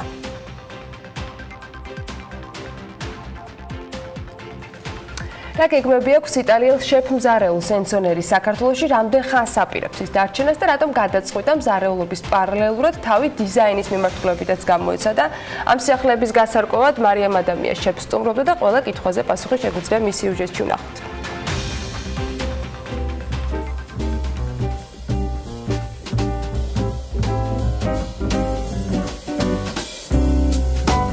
იტალიელ შეფმზარეულს ენცონერის მგონი თბილისში უკვე ყველა იცნობს. ეს არის ადამიანი, რომელიც კულინარიის ენაზე საუბრობს, თანაც აქცენტებით და ამ სფეროში სტერეოტიპებს ამსხრავს. იტალიის, ნიუ-იორკის, ბრიტანეთის, დუბაისა და ესპანეთის შემდეგ კი ახლა საკუთარ შესაძლებლობებს, გამოცდილებასა და იდეებს საქართველოს უზიარებს. წარმატების მთავარი ფორმულა მისთვის საქმის სიყვარულია, რომელსაც თუკი ციფრებში გადავიყვანთ, ცხოვრების 80% უჭირავს და ასევე განსაკუთრებულად შეუყვარდა ჩვენი ქვეყანაც, სადაც დარჩენას როგორც ჩანს დიდხანს აპირებს. ქართულ ბაზარზე თავის დამკვიდრება მარტივი საქმე არ იყო, მიუხედავად იმისა, რომ იტალიის მსგავსი კულტურა და სამზარეულო გაქვთ. ამაზე შეიძლება მეკამათოთ, მაგრამ ჩემი აზრით, ხინკალი და რავიოლი ერთი და იგივე კერძია განსხვავებული შიგთავსით. ასეა თუ ისე საქართველოში თავს უგრძნობ როგორც საკუთარ სახლში, თუმცა მაინც გამიჭირდა ფეხის მოკიდება. რეალურად მარტივი არც იტალიის დატოვება იყო ჩემთვის, არც ის ახალ ქვეყანაში გადახვიდე და ყოველ ჯერზე ყველაფერი ნულიდან დაიწყო, ახალი მეგობრები შეიძინო, ამავდროულად ძოლებს დაემშვიდობო. თუმცა რას ვიზამთ, ასეც ხდება, მაგრამ ყოველი ქვეყნის შეცვლისას კიდევ ბევრ ახალ რამეს აღმოვაჩენ და ეს სასიამოვნოა. ქართული და საერთაშორისო კულინარიის გაერთიანებით ენცომ საკუთარი მენიუ შეადგინა და პირველი რაც შესთავაზა მომხმარებელს შოკოლადიანი ხინკლები იყო. ამბობს, რომ კულინარია არის სფერო, სადაც არ არსებობს საზღვრები და სადაც ფანტაზია ყველაზე დიდ როლს თამაშობს. ენცოს კი არც ერთი აკლია და არც მეორე. ამიტომაც დღეს ის ამ სფეროში სტანდარტებს ადგენს. თუმცა მიღმა შეფ მზარეულობისა, დიზაინერობის მიმართულებითაც სცადა და კომფორტული და რაც მთავარია, ორიგინალური უნიფორმების შექმნა დაიწყო მზარეულებისთვის. ეს ახალი უნიფორმები ახალი სიტყვაა ქართულ ბაზარზე და რამდენიმე ხაზითაა წარმოდგენილი. ესენია კლასიკური ხაზი, ტოპ ხაზი და ექსტრავაგანტული. მასალებსა და ქსოვილებს რაც შეეხება ის 100%-ით ბამბაა დამზადებულია საქართველოში და გათვლილიც მხოლოდ ამ ქვეყნის ბაზრისთვის არის. ეს იდეა მომივიდა მაშინ, როდესაც ხარისხიანი უნიფორმა ვერ ვიშოვე რესტორნისთვის. ზუკის პროდუქცია კი არის ხარისხიანიც, კომფორტულიც და არ დასწრება მზარეულს მუშაობის პროცესში. 2015 წელს საქართველოში ჩამოსული მზარეულის გეგმები კიდევ უფრო მასშტაბურია. ამჟამად ახალ პროექტზე მუშაობს, რომელსაც იტალიელ სომელიესთან ერთად გეგმავს და გულისხმობს იტალიური მარნის შექმნას საქართველოში. გარდა ამისა, ზუსტად 2-3 კვირაში კახეთში გია პირადაშვილის შატო მერეში ახალი იტალიური სივრცე იკორტილე იხსნება, რომლის შეფმზარეულობისთვისაც თავად ემზადება. და ბოლოს ვრცელ ჩამონათვალს ქველმოქმედებით დავასრულებ ფილანტროპი შეფმზარეული. ენცონერს ამ სახელითაც იცნობენ, რადგან აქტიურად არის ჩართული ქველმოქმედებაში და სურს ადამიანების დახმარება. თუმცა ეს ყველაფერი არ არის იმ აქტივობებისა, რასაც ენცო საქართველოში აკეთებს ან და მომავალში გააკეთებს. ხოლო კითხვაზე აპირებს თუ არა ის ჩვენთან დარჩენას, ასე გვპასუხობს. დარჩება, მაგრამ რამდენ ხანს ამას არ აკონკრეტებს და არც არაფერს გეგმავს, თუმცა მიზნად ქართული ენის სწავლა მაინც აქვს დასახული.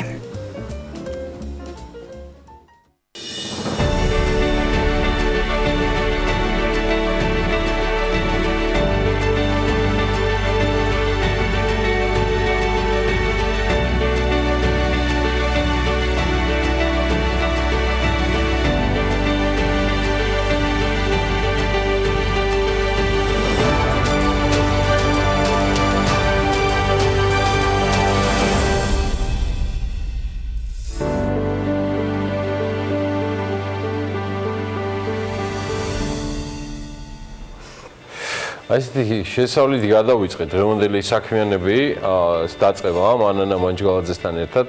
სხვათა შორის ამის ინსპირაცია ლევან თაღიაშვილთან გუშინდელი სტუმრობის თემა იყო. გვანცამოგვიანს გულისხმობ. TBC ძალიან საინტერესო პროექტზე ყვებოდა. როგორ შეუულიათ ქვეყნის უმსხვილეს ბანკში დასაქმებულებმა სტარტაპ დეკრეტის შესაძლებლობა გამოიყენონ. რაც იმას ნიშნავს, რომ დასაქმებულ, პროფესიულად რეალიზებულ და ძალიან კომფორტული სამსახურის ახალგაზრდებს შეუძლიათ დამოუკიდებელი ბიზნეს იდეები განავითარონ და საკუთარი საქმე წამოიწყონ. ესეთი შესაძლებლობა ბევრი კომპანიისთვის და მათი დასაქმებულისათვის არ არის ძალსახად ადვილად ხელმისაწვდომი და რომც იყოს ერთი ხელის მოსმით ყოველდღიური, თუნდაც რუტინად ქცეულად დაწყობილი საქმის სრულად ჩამოშლა და ნულიდან დაწყება, როგორც აღმოჩნდა, მოკლედ ბევრს არ ეადვილება და мотивაციაც ამისი დიდად არ არის. სინამდვილეში არც არის მარტივი და ყველა ნამდვილად ვერ ახერხებს დადოს ისეთი შედეგი, როგორც დღევანდელი საქმიანების გვირმა დადო და შეძლო და გამოუვიდა.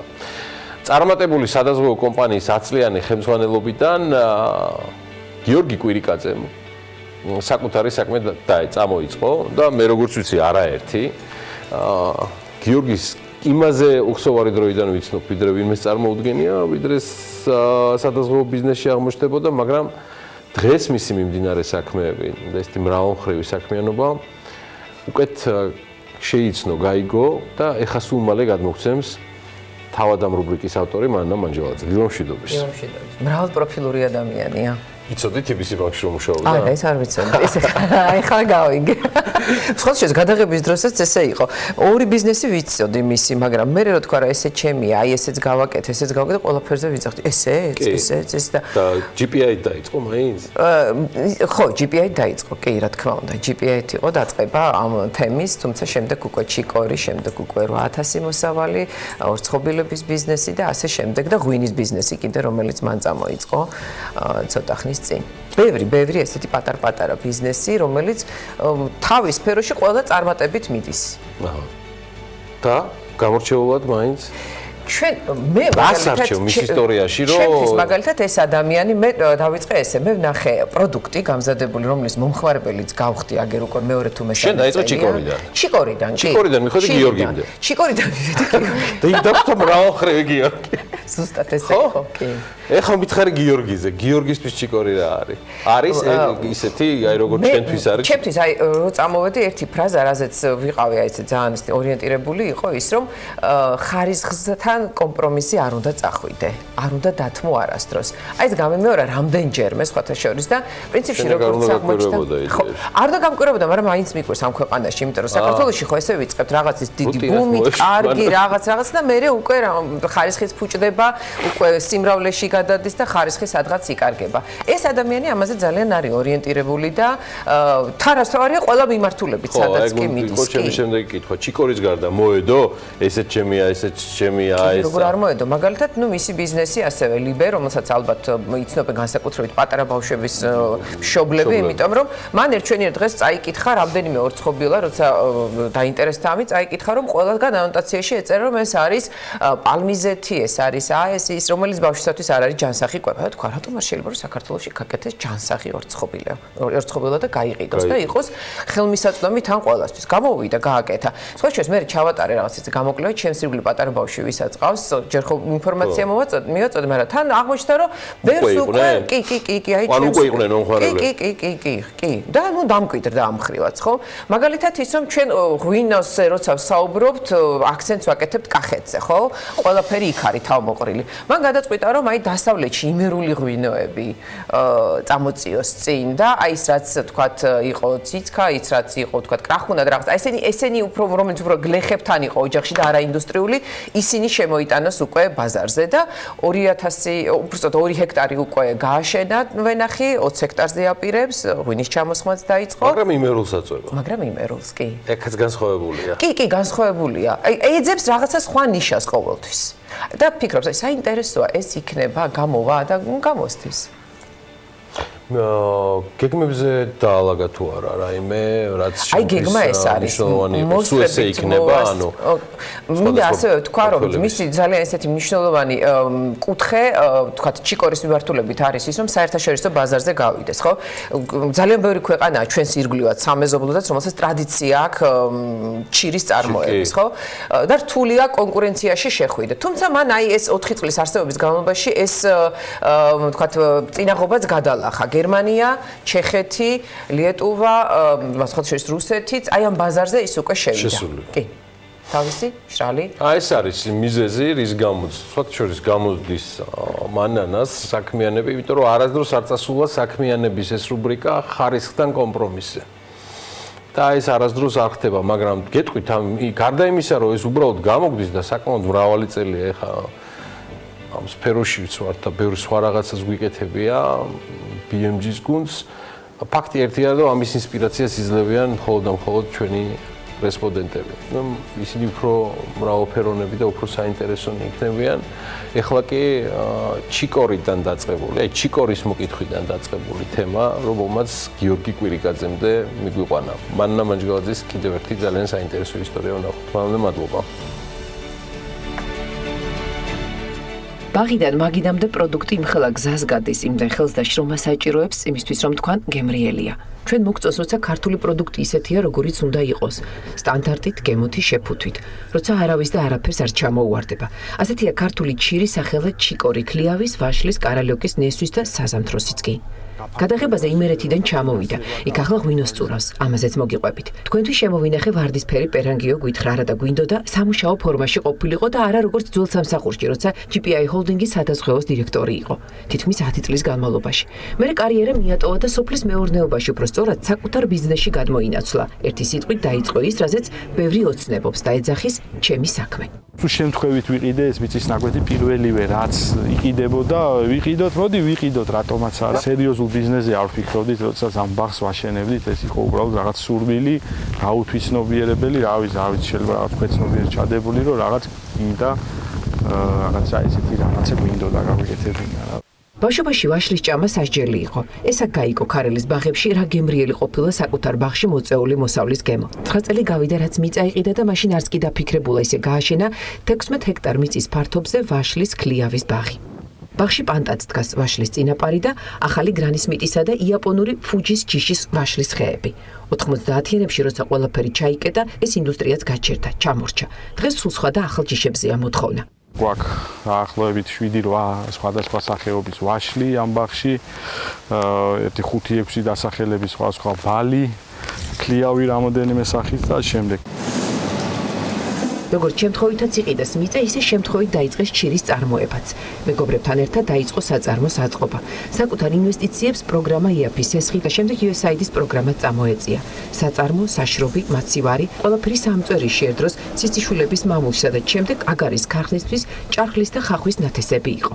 იდეა საიდან მოვიდა, რომ რაღაცა გავშინჯე, მაგალითად ქლიავის ჩირი, რომელიც ჩავთვალე, რომ რაღაცა კარგია, ჩავთვალე, რომ ჩვენ შეგვიძლია ამის უკეთესად წარმოება, დაუშვათ ჩვენი ქლიავი უფრო გემრიელია, უკეთესი გამოგვივა, დაუშვათ ესე ხო გეუბნებით, ეს დათვლილი, გაზომილი, აწონილი რაღაცა ესეთი იზდია და ბიზნეს გეგმა არ იყო, ეს იყო უფრო რაღაცა ემოციური, რაღაც სპონტანური ნაბიჯი.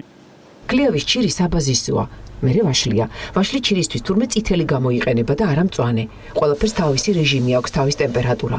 ვაშს სხვა რეჟიმი სჭირდება. საზამთროს სითხის დიდი რაოდენობის გამო სულ სხვა. საზამთროს ჩირი ნოუ-ჰაუ აღმოჩნდა და ცოტა ხნის წინ ჩირით განთქმული ქვეყნებიდანაც შეეხმიანენ. საზამთროს ჩირი ძალიან ცოტა ანალოგი არის, თითქმის არ არის ანალოგი. ჩვენ გვირეკავენ შუა აზიის და გვირეკავენ ძალიან ბევრი რომ გვესწავლებინა ამის საზამთროს ჩირის წარმოება. თავიდან სპეციალისტების იმედი ჰქონდათ, აღმოჩნდა რომ არ ყავს და მიზეზით სათანადო ქონია.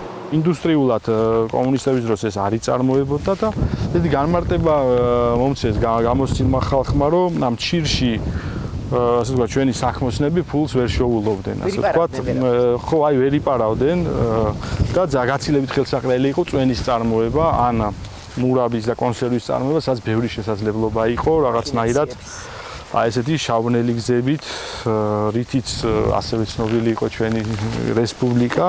ინტერნეტი ყველაზე კარგი მასწავლებელია, თუმცა ხშირად უწევთ პოლონეთში, როგორც ყველაზე ცნობილი ვაშლის მწარმოებლთა ჩასვლა. შავი ქლიავის სპეციალისტები კი ბალკანეთში არიან, გარგარ სომხეთი და თურქეთი აწარმოებს.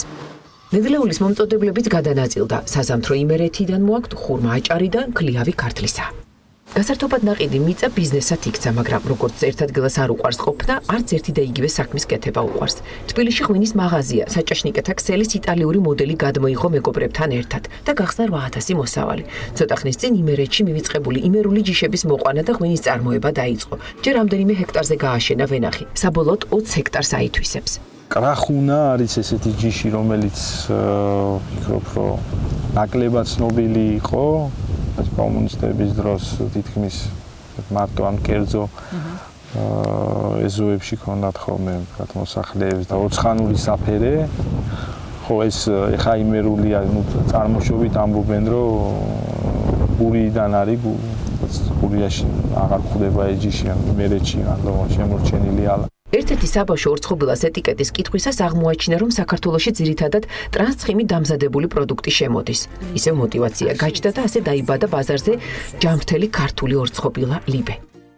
ახალი ბაზარი ჩიკორის მთავარი საზრუნავია, საერთაშორისო ბაზარი და ამ ბაზრის შენარჩუნება. ქართული ჩირი დიდი კონკურენციის მიუხედავად უკვე შევიდა გერმანიაში, ჩეხეთში, უკრაინასა და ლიეტუვაში. თავი რასაც საქმე ითხოვს, ეს ხარისხია. კომპრომისი ხარისხთან მიმართებაში არ უნდა დაუშვა. ეს არის ძალიან მნიშვნელოვანი სტანდარტების არსებობა, წესების არსებობა. ეს არის გრძელვადიანი ბიზნესის წარმოების აუცილებელი პირობა, რაც შენ თუ რაღაც წესებს არ ნერგავ და არ იცავ პირველ რიგში შენ თვითონვე, ხო, მაშინ დიდხანს ვერ გაჩერდები ბიზნესში. მოხმარებელს სულ უნდა სიახლე, სიახლეს კი სულ უნდა ახლდეს ხარისხი და ნდობა. ეს ქართული პროდუქტის ყველაზე დიდი პრობლემაა. ჩიკორიმ და მისმა სხვა ბიზნესმა ხარისხთან უპირობო ტანდემი შეკრეს. მისთვის ყველაზე მთავარია პროდუქციის წარმომავლობა, დამზადებულია საქართველოში, ასოცირდებოდეს ხარისხთან.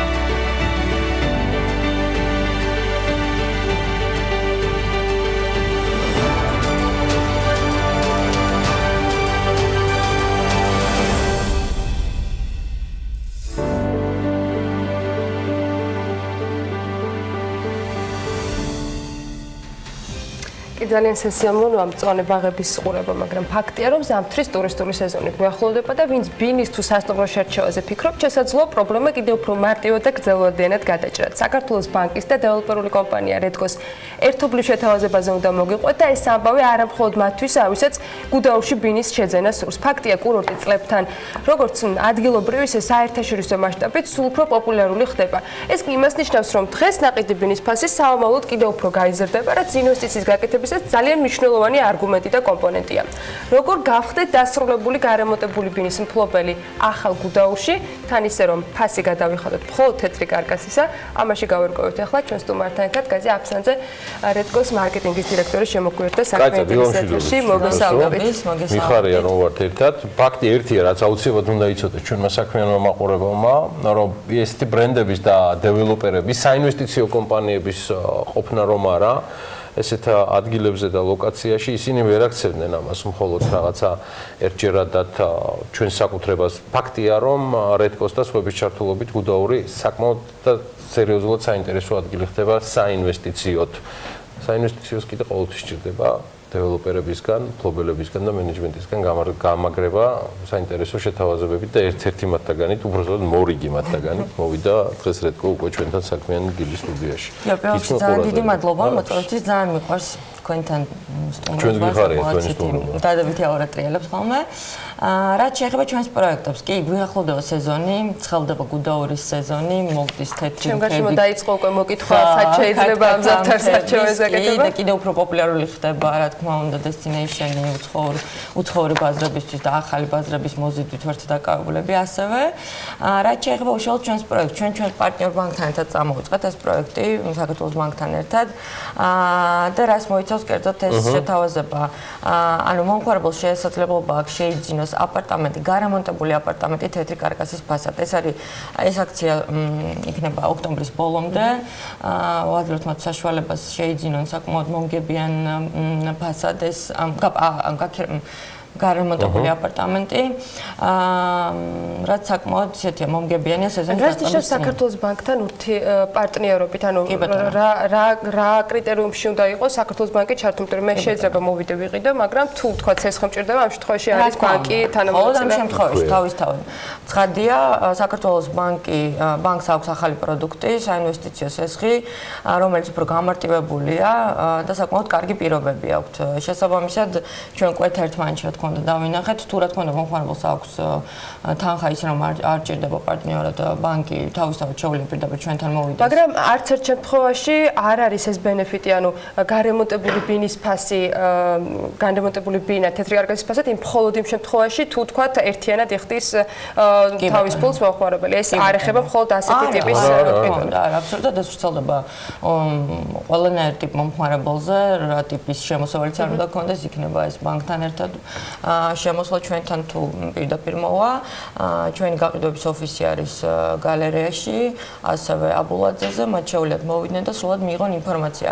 საკმაოდ ბევრი პროექტი სრულდება წელს და წელს ძალიან მნიშვნელოვანი წელი იყო ჩვენთვის, იმიტომ რომ დეველოპერული სამშენებლო კომპანია ანაგი შემოვიდა ჩვენთან, რაც კიდევ უფრო გააკონტროლებს ხარისხს და კიდევ უფრო ანაგი აშენებს, ანუ რედკოს ყველა პროექტს. სრულად ყველა პროექტს, მათ შორის რედისონს, ნეოს, ყველა მიმდინარე პროექტს, რაც კი სრულდება ახლა დეკემბერში თუ გაზაფხულზე, აბსოლუტურად ყველაფერს კურირებს ანაგი და საკმაოდ კარგი ტემპებით მიდივართ წინ. ჩვენი საუბრის ბოლოს ყველაზე მნიშვნელოვანი მაინც არის, რომ ჩავშალოთ თუ არ არის საჭირო დათავართ რამდენიმე კითხვაშიც გარემონტებული აპარტამენტი. ოკეი.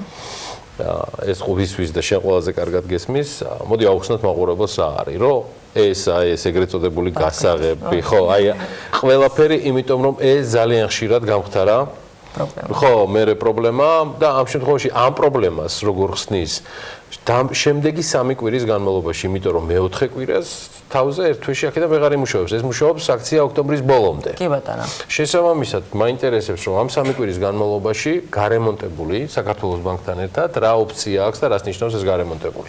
ოკეი, ანუ ადამიანი, რომელიც ახლა გადაწყვეტს შეიძინოს, ვინა არ აქვს მუშაობა, ეს იქნება აპარტამენტი, რომელიც სრულდება სიტყვაზე, პროექტი, რომელიც ბარდება დეკემბერში თუ მომავალ წელს, ამას აბსოლუტურად არანაირი მუშაობა არ აქვს. ფორმდება ხელშეკრულება და ეს რა თქმა უნდა სურვილისამებრ თუ რომელ პროექტს არის ჩვენი მომხმარებელი ვრცელდება ყველა პროექტზე. კი ბატონო. ანუ ის შეიძენს, შემდეგ უკვე ჩვენ გვაქვს ოპციები უშუალოდ გაყიდვების ოფისთან ერთად, გაყიდვების მენეჯერთან ერთად გაივლენ თუ რა ტიპის რემონტი სჭირდებათ მათ, ეს ყველაფერი, ყველა დეტალი უკვე ადგილზე გადის მათთან ერთად და ბარდება მათ ისეთი აპარტამენტი. ძალიან მოსახერხებელი, იმიტომ რომ მათ დისკომფორტი აქვს. Destination ცოტა სპეციფიურია, როგორც კი სეზონი დგება. ძალიან უჭირს. მე რედკოში და ვამბობ, რომ მაგალითად მინდა სრული რემონტი თან. გითახოთ ყველაფერს გიგო, აბსოლუტურად ჩამოდი ჩვენ. იქვე და შეიძლება ავეჯიან ყველაფრიანად თუ საჭიროა. რა თქმა უნდა, აბსოლუტურად შევიდე უბრალოდ, ჩამოვიდე და ავეჯის ოპციებსაც მოგცემთ კომპანიებს. შენ აღარ გიწევს გუდაუშისი არა და აქედან რაღაცების კონტროლი. იმიტომ რომ ხან გზა არის ჩაკეტილი რაღაცა ამინდია ცუდი რაღაცა კომპანიის გაყიდვების ოფისი და მისი აბსოლუტურად მოგიგგვარებთ ყველაფერს. გარდა ამისა მოგიგგვარებთ გაქირავების თემასაც ჩვენ ძალიან სიამაყით გვინდა დავაანონსოთ, რომ წინა წლები ჩვენ კურირებდით უშუალოდ in-house ამ თემას, ანუ ჩვენ თვითონვე უზრუნველყოფდით გაქირავების თემებს, თუმცა ეხლა უკვე მიდის რამდენიმე საერთაშორისო კომპანიასთან მოლაპარაკება, რომელიც აი თავისთავზე კი ბატონო და ბევრად უფრო კარგად იქნება დალაგებული, იმიტომ რომ რეალურად მომხმარებლის გარდა იმისა, რომ ესეთ კურორტზე აპარტამენტის შეძენა ძალიან მნიშვნელოვანია თავისთვის უშუალოდ დაისვენოს და შეხედოს არაჩვეულებრივ თემებს, გარდა ამისა მას სჭირდება იმისთვის, რომ მიიღოს წლიური პასიური შემოსავალი. ჩვენ თავაზობთ მომხმარებელს ამ დატვირთულობით, რაც აქვს ახლა გუდაურს, სანამ განვითარდება და სანამ კიდევ გახდება 4 სეზონის კურორტი, 12 წლიან პასიურ შემოსავალს გაქირავებული აპარტამენტიდან, თუ რა თქმა უნდა ის სწორად წარმართავს ბინათლობელზეა საუბარი და სწორად გააქირავებს, იქნება ეს ჩვენი სახით, ანუ ჩვენ მოგვანდობს თუ თვითონვე აიღებს, მას ექნება 12%-იანი პასიური შემოსავალი, ასე რომ ინვესტიცია სწორია. 12% ძლიერია. ოკეი.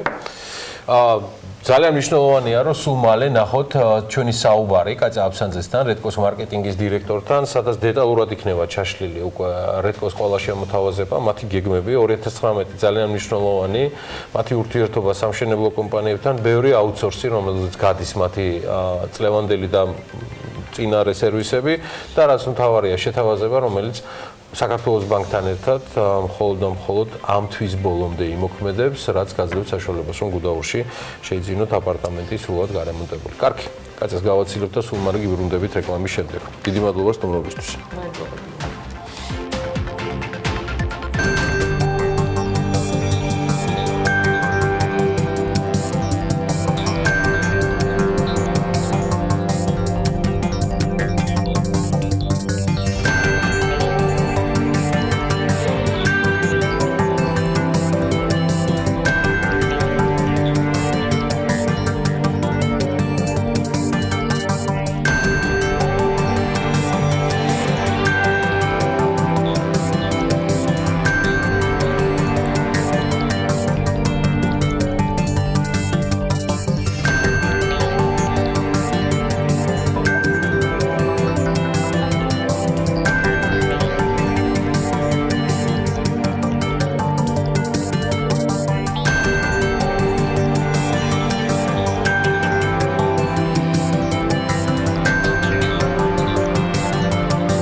ბანკის ვიცე-პრეზიდენტის 3 ოქტომბრის ბრძანების მიხედვით საქართველოში კიდევ ერთი მიკროსაფინანსო ორგანიზაცია უქმდება. წლიურად მიკროსაფინანსო ორგანიზაციათა რაოდენობა უკვე 17-ით არის შემცირებული. გასული წლის ოქტომბრის მდგომარეობით ქვეყანაში იყო 67 მიკროსაფინანსო რეგისტრირებული.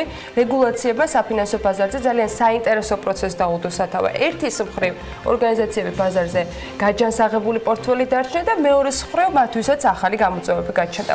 და ცხადია мотиваცია ზრდისთვის.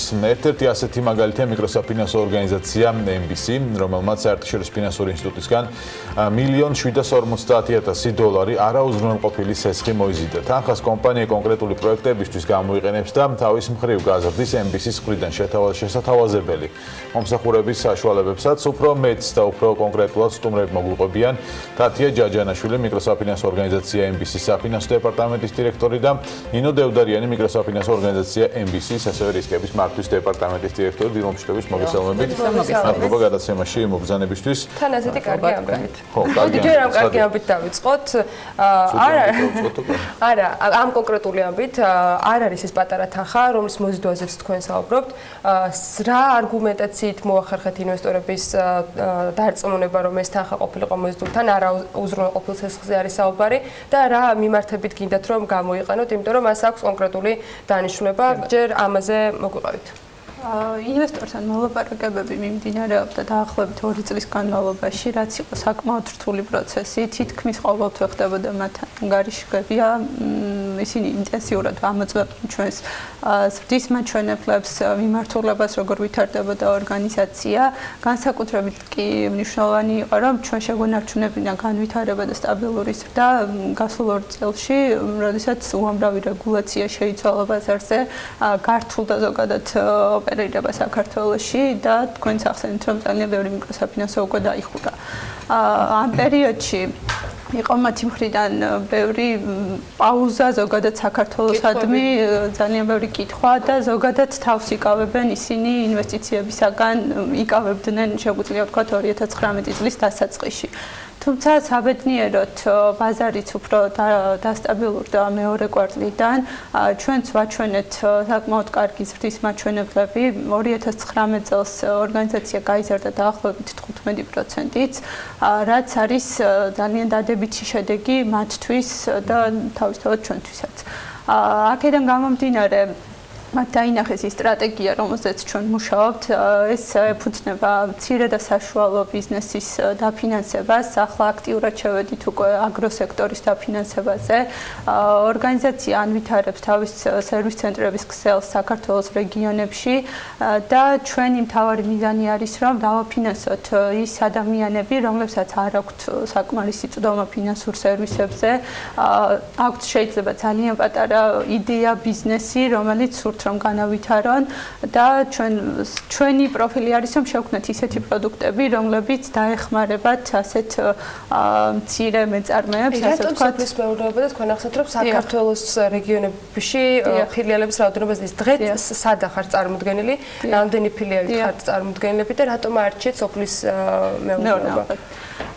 დღეს 6 ფილიალი გვაქვს თბილისში და 6 საქართველოს სხვადასხვა რეგიონში.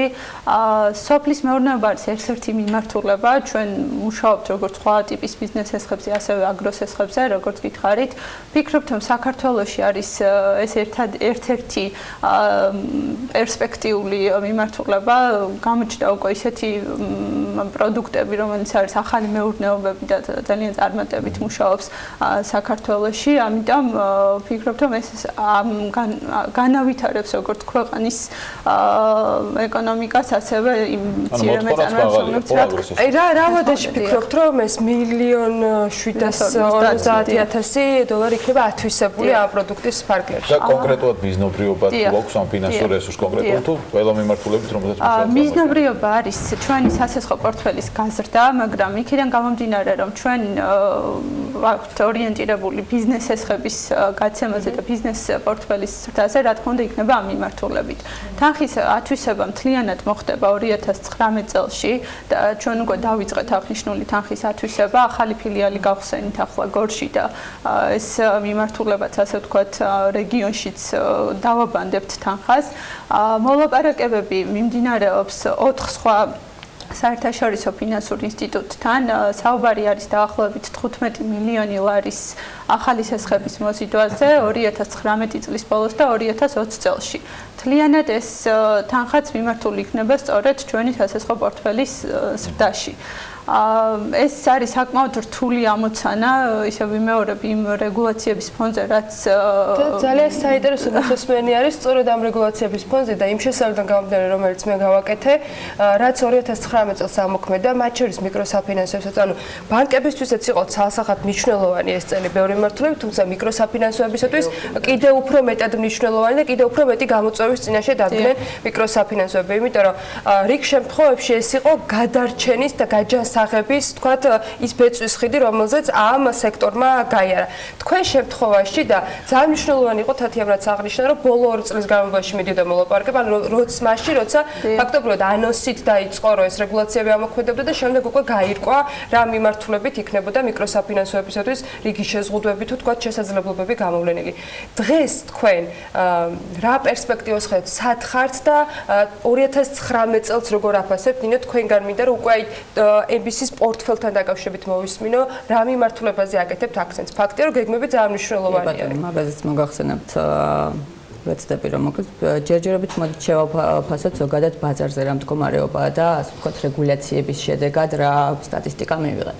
მივიღეთ ის რომ რეალურად 2017 წელს თუ ბაზარზე რეგისტრირებული, ოფიციალურად რეგისტრირებული ეროვნულ ბანკში რეგისტრირებული მიკროსაფინანსოების რაოდენობა იყო 80, დღეს ბაზარზე ყავს 54 მიკროსაფინანსო რეგისტრირებული. აქედან შეგვიძლია ვთქვათ, რომ დაახლოებით 15-20 მიკროსაფინანსო არის, რომელიც თავის შესახებ ინფორმაციას საჯარო წყაროებში არ აქვეყნებს, რაც ასე ვთქვათ, ეროვნული ბანკისგან ვალდებულება გვაქვს უკვე აღებული. და შესაბამისად გვაქვს იმის იაჭვი, რომ რეალურად ეს ორგანიზაციებიც არ ოპერირებენ და უბრალოდ ჯერჯერობით რეგისტრაცია არ აქვთ, ასე ვთქვათ, გაუქმებული. აი ამ ფონზე, როდესაც ვხედავთ, რომ 2 წელიწადში დაახლოებით 30%-იანი რაოდენობაში ზრდა გვაქვს, წელს გვაქვს წელი, როდესაც პრეცედენტოდ პირველად დაფიქსირდა მიკროსაფინანსო სექტორში პორტფელის კლება ზარალზე, ასე ვთქვათ, საკმაოდ დიდ მნიშვნელოვან ზარალზეა მიკროსაფინანსო მთლიანი სექტორი. აი ამ პირობებში, ასე ვთქვათ, თუნდაც იგივე ინვესტიციების თვალსაზრისით მოზიდვა და ეს არ არის, ასე ვთქვათ, მარტივი ამოცანა. გამომდინარე იქიდან, როგორც თათია არ არის აქ მნიშვნელოვანი, ზოგადად ინვესტორის ნდობაც, რა თქმა უნდა, თათიამაც აღნიშნა, რომ რეალურად ამ პროცესში ჩვენ ჩართულები ვართ ფაქტიურად 2 წელია და 2 წელი ვართ ძალიან მნიშვნელოვანი დაკვირვების ქვეშ, იქიდან გამომდინარე, რომ ეს ხშირი მარეგულირებელი ჩარჩოს ცვლილებაც ინვესტორებს გარკვეულ, ასე ვთქვათ, სიფრთხილისკენ მოუწოდებს. და ისინი ასე ვთქვათ ფრთხილობენ იქიდან გამომდინარე რომ აი როგორ ადაპტირდება ორგანიზაცია კონკრეტულ ცვლილებებთან და როგორ მოახერხებს მეორე მხრივ ეს არის ხოლმე ინვესტორებისათვის საშუალება რომ მათ თამაშის წესების ზუსტი შემთხვევაში კიდევ უფრო გაზარდონ ინვესტიციები. პერსპექტივაში რომ შევხედოთ პროცესს, ახლა გარდამავალი პერიოდი, ახლა ინვესტორები უყურებენ თქვათ ბაზარი როგორ შეიცვლება, რომელი მიკროსაფინანსოები დარჩებიან, როგორ თამაშის წესებს როგორ მოერგებიან, ხო? პერსპექტივაში ცვლილებები რომელიც ახლა მიღებულია, რომელიც გამოიწევს ცოტა მიკროსაფინანსო ორგანიზაციის დარჩენას ბაზარზე გამსხვილებას, როგორც იყო ნავარაუდები თქვათ მიკროსაფინანსოების, ეს გაგიაფებთ თუ ანუ პროცესში მე საფინანსო ინსტიტუტებთან გაგიმარტივდებათ ურთიერთობა, ვინც ბაზარზე დარჩებით, ანუ უფრო ჯანსაღი იქნება სიტუაცია, როგორ გამოიყურება ეს პერსპექტივა. ეს ფაქტიურად ისტორიას ჩვენ ბაზარს ისედაც ახსოვს მსგავსი, ასე ვთქვათ, ტრანზიციის და ტრანსფორმაციის პროცესი. ზუსტად იგივე, ასე ვთქვათ, პროცესი გაიარა საბანკო სექტორმა თავის დროზე, ჩვენ გვახსოვს 90-იან წლებში 500 საბანკო ლიცენზია და დღეს მივედით 15 კომერციულ ბანკამდე და რეგიონში ერთ-ერთ ყველაზე სტაბილურ განვითარებულ და ასე ვთქვათ მყარ საბანკო სისტემამდე. აი ამ ასე ვთქვათ განვითარების პროცესშია ახლა ზუსტად მიკროსაფინანსო სექტორი, სადაც ასე ვთქვათ ბევრი წვრილი მოთამაშისგან და აქაც მინდა აღვნიშნო, რომ მიკროსაფინანსოები თავიანთი ასე ვთქვათ შინაარსით და პროფილით მნიშვნელოვნად განსხვავდებიან დღესდღეობით ერთმანეთისგან. ჩვენ ვხედავდით მიკროსაფინანსო ორგანიზაციად რეგისტრირებულ ონლაინ სესხებს, ვხედავდით და დღემდე ვხედავთ არიან ორგანიზაციები, რომლებიც წმინდად მხოლოდ სამომხმარებლო დაკრედიტებაზე არიან ორიენტირებული, ეგრეთ წოდებული ლომბარდის ტიპის, ასე ვთქვათ, მიკროსაფინანსოები, რაც დღევანდელ ოდენობაშიც საკმაოდ ლომის წილში ადგენს და არიან კლასიკური გაგებით მიკროსაფინანსო ორგანიზაციები, რომლებიც ორიენტირებულები არიან ბიზნეს და აგრო დაფინანსებაზე, მცირე და საშუალო მეწარმეებისთვის. ეს არის ასე ვთქვათ მიკროსაფინანსოების რეალური როლი, ასე ვთქვათ, ბაზარს. აქედან გამომდინარე, ზუსტად იგივე პროცესს გავდივართ ჩვენ რაც გაიარეს ბანკებში. პერსპექტივაში უნდა მივიღოთ უფრო ჯანსაღი პერსპექტივაში უნდა მივიღოთ ის, რომ კვალიფიკაცია გაიზრდება ბაზარზე, ინსენტივები და ასე ვთქვათ, კეთილ სინდისიერება გაიზრდება ბაზარზე და შესაბამისად ის რაც ახლა ყველაზე მთავარი პრობლემაა, რასაც მიკროსაფინანსოები ვაწყდებით, ეს არის საზოგადოების მხრიდან დობა.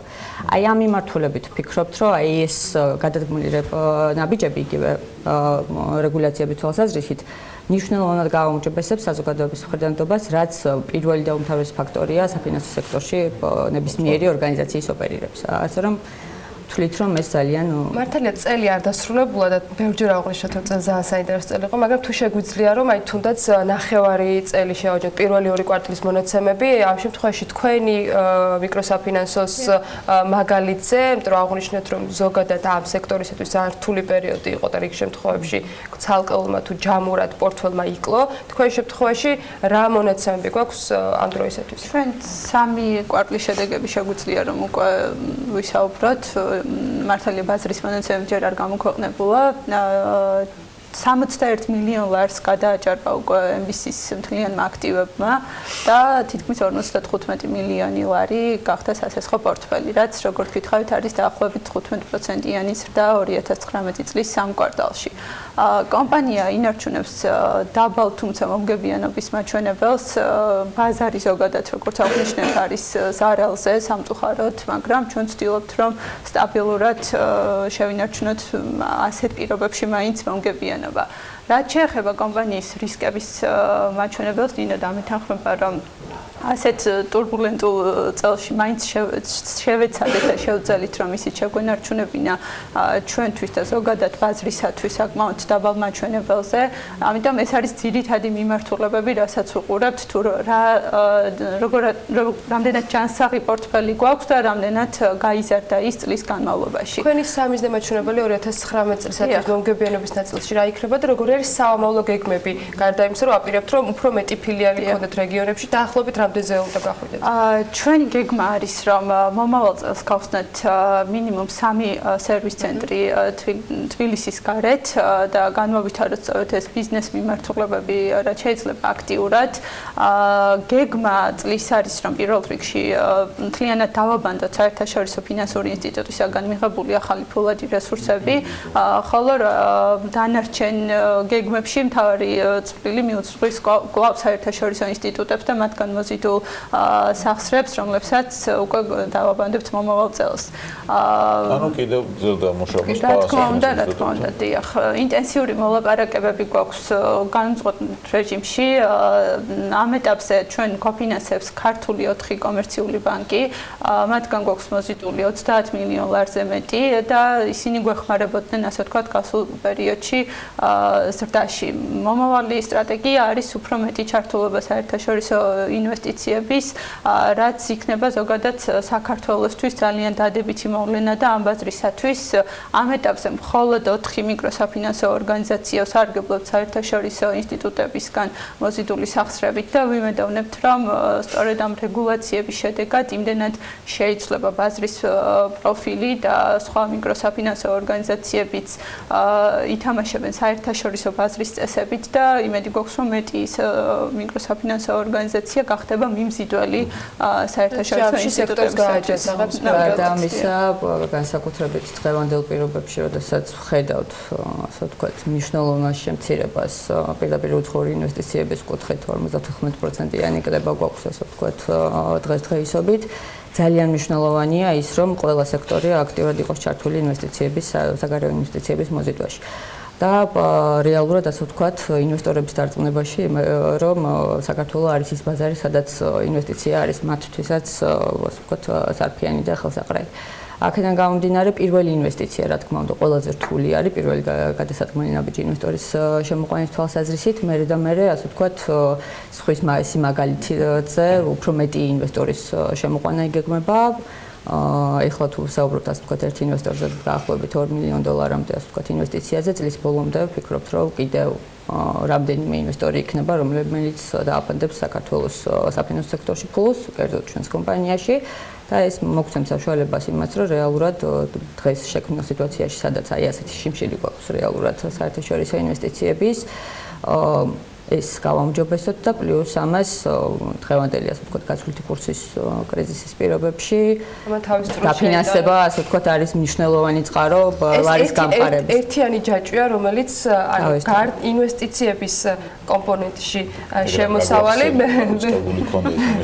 მეორეს მხრივ პროდუქტების ხელმისაწვდომობა, ანუ ფინანსებთან ხელმისაწვდომობა მცირე ბიზნესებისათვის, რომლებიც განვითარებას აპირებენ, დასაქმება და კიდევ ანუ ერთიანი ჯაჭვია, რომელიც ასეთი წარმატების შემთხვევაში კიდევ უფრო ამყარებს ეკონომიკური ზრდის შესაძლებლობას. წარმატებები და გისურვოთ ყველა ამ კომპონენტის გათვალისწინებით ჩვენთვის და მთელი ქვეყნის ეკონომიკისათვის სარგებლის მოტანის გათვალისწინებით და რა თქმა უნდა ცალკე MBC-ის შემთხვევაში ყველა მიმართულებით წარმატებებს გისურვებთ. თათია ჯაჯანაშვილი მიკროსაფინანსო ორგანიზაცია MBC-ის საფინანსო დეპარტამენტის დირექტორი და ნინო დევდარიანი მიკროსაფინანსო ორგანიზაცია MBC-ის რისკების მართვის დეპარტამენტის დირექტორი ვსტუმრობდნენ საქმიანი დილის ეთერში. თქვენ მათთან საუბარს რამდენიმე წუთში ნახავთ ჩვენს ვებგვერდზე BM.GS სიახლეებს MBC-ზე არც მომავალში მოგაკლებთ. ეხლა წინ პატარა სარეკლამო პაუზა გულდება და რამდენიმე წუთში დაგიბრუნდებით.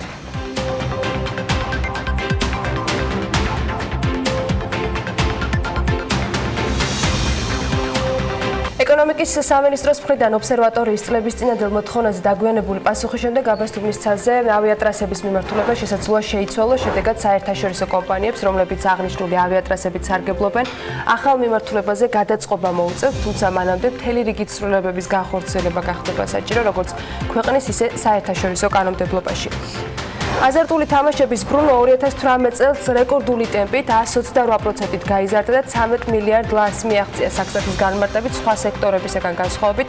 აზარტული თამაშების სფეროში ბრუნვა განსხვავებული წესით აღირიცხება. ანაკლის განვითარების კონსორციუმის დახურვა კონსორციუმის გენერალური დირექტორის თქმით არ იგეგმება. ლევან ახვლედიანი ამბობს, რომ გავრცელებული ინფორმაცია შესაძლო დახურვასთან დაკავშირებით სიმართლეს არ შეესაბამება და კონსორციუმი მუშაობას ჩვეულ რეჟიმში გააგრძელებს. სოფლიო ბანკის ინფორმაციით საქართველოს აღმასრულებელი ხელისუფლება კორუფციასთან თავისუფლებით ევროპაში მე-13 ადგილს იკავებს. დღეიდან თბილისელებს ახალი ავტობუსები მოემსახურება. საუბარია 60 ახალ 8 მეტრიან ისუზუს მარკის ავტობუსზე, რომელიც 53 მგზავრზეა გათვლილი.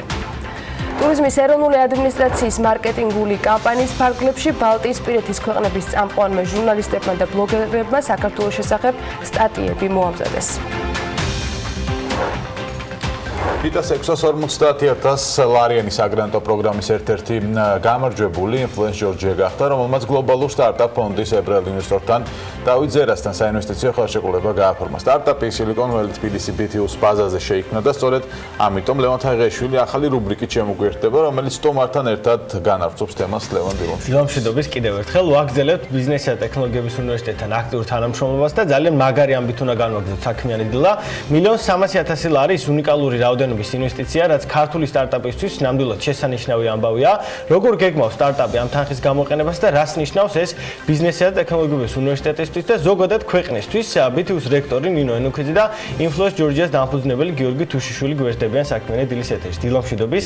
მადლობა რომ გვეწვიეთ. ნინო, შენთან გადმოვალ პირველ რიგში კითხვით, რას ნიშნავს ეს BTU-სთვის და არ მხოლოდ BTU-სთვის, ზოგადად ქვეყნისთვის, როდესაც ამხელა ინვესტიციას იზიდავს სტარტაპი? გლობალური სტარტაპ ფონდი მაისში დაფუძნდა სულ რამოდენიმე თვის წინ Silicon Valley თბილისის ბაზაზე და მისი იდეა იყო, რომ სამეწარმეო ეკოსისტემის ფორმირების პროცესში მნიშვნელოვანი როლი შეესრულებინა ქვეყანაში და გაეხსნა წვდომა ფინანსებთან იმ წარმატებული სტარტაპებისთვის, რომელიც უკვე ფუნქციონირებს ან რომელიც ახლა იქმნება და რომელსაც სჭირდება სტრატეგიული პარტნიორობა არა მხოლოდ ინვესტიციის თვალსაზრისით, არამედ ბიზნესის განვითარების თვალსაზრისით. სტარტაპ ფონდის ფარგლებში განაცხადი დაახლოებით 100-მა სტარტაპმა, უკვე არსებულმა და შექმნილმა სტარტაპმა გააკეთა, შერჩეულ იქნა მათ შორის 11 საუკეთესო. აღსანიშნავია ის, რომ გლობალური სტარტაპ ფონდი შეიქმნა ისრაელის Silicon Valley-თან პარტნიორობით და სწორედ ისრაელის მხარე ენჯელ ინვესტორები იყვნენ წარმოდგენილი საქართველოში იმ სესიაზე, რომელიც შერჩეული 11 სტარტაპის მიერ გაიმართა ინვესტორებისთვის. ამ 11 სტარტაპიდან გაიმარჯვა Influence Georgiam, რომელსაც ვულოცა უკვე პირდაპირ ეთერში და მართლა უპრეცედენტო შემთხვევა არის ბიზნესის და ტექნოლოგიების უნივერსიტეტისთვის, არა, ქვეყნისთვის, რომ ასეთი მასშტაბის პირდაპირ უცხოური ინვესტიცია იქნა მოზიდული საქართველოში და ეს მოახერხა სტარტაპმა. ეს არის მართლა ძალიან მნიშვნელოვანი ამბავი ქვეყნისთვის. გიორგი, რა ეტაპები გაიარა თქვენმა სტარტაპმა სანამ 1.300.000 მოზიდავთ? კი ბატონო, ჩვენ 2017 წელს დავიწყეთ მუშაობა. თავიდან უბრალოდ იდეა გქონდა, რომ გვინდოდა ინფლუენსერ მარკეტინგის გაკეთება. ვინც არ იცის რა არის ინფლუენსერ მარკეტინგი, ორი სიტყვით ვიტყვი. ჩვენ ვიყენებთ სოციალ მედიაში აქტიურ ადამიანებს იმისთვის, რომ გავარეკლამოთ სხვადასხვა პროდუქტები და ბრენდები. ჩვენთვის ძალიან მნიშვნელოვანია მონაცემები, ანუ ჩვენ ადამიანებს ვარჩევთ იმ მონაცემების მიხედვით, როგორც არის მიმდევრების რაოდენობა, ასაკის სეგმენტი და ასე შემდეგ. და ეს არის ერთი ნაწილი და მეორე არის კრეატიული ნაწილი, ანუ კრეატიულ კამპანიებს უგეგმავთ მერე კომპანიებს. და როგორ განვითარდით საწყისი ეტაპიდან? ჯერ ქონდა უბრალოდ იდეა. წავიკითხეთ ბევრი რაღაცა ინფლუენსერ მარკეტინგზე, როგორ მუშაობს საერთაშორისო მაგალითები. მე შევქმნით რაღაც სია ადამიანების, რომელთანაც გვინდოდა ურთიერთობა და მიგვაჩნია, რომ იყვნენ ინფლუენსერები, დაუკავშირდით და გავარწიენეთ ერთ დიდ კომპანიაში, ეგრე ვთქვათ. და მე უკვე პირდაპირ გავედით ბრენდებთან, სხვადასხვა კომპანიებთან და შევთავაზეთ ჩვენი სერვისი. ეს იყო პირველი ეტაპი. თუმცა ჩვენ სულ ვიცოდით, რომ გვინდოდა პლატფორმა გაგვეკეთებინა და რომელზეც უკვე ჩვენი მუშაობის ავტომატიზაციას მოვახდენდით. და ეს პლატფორმა არის ზუსტად პლატფორმა Equalizer, რომელიც რეალურად დღეს დაფინანსდა. მეორე ეტაპი იყო, რომ ჯიტას 100.000 ლარიანი გრანტი რომ არის, იმის გამარჯვებულებიც ვართ.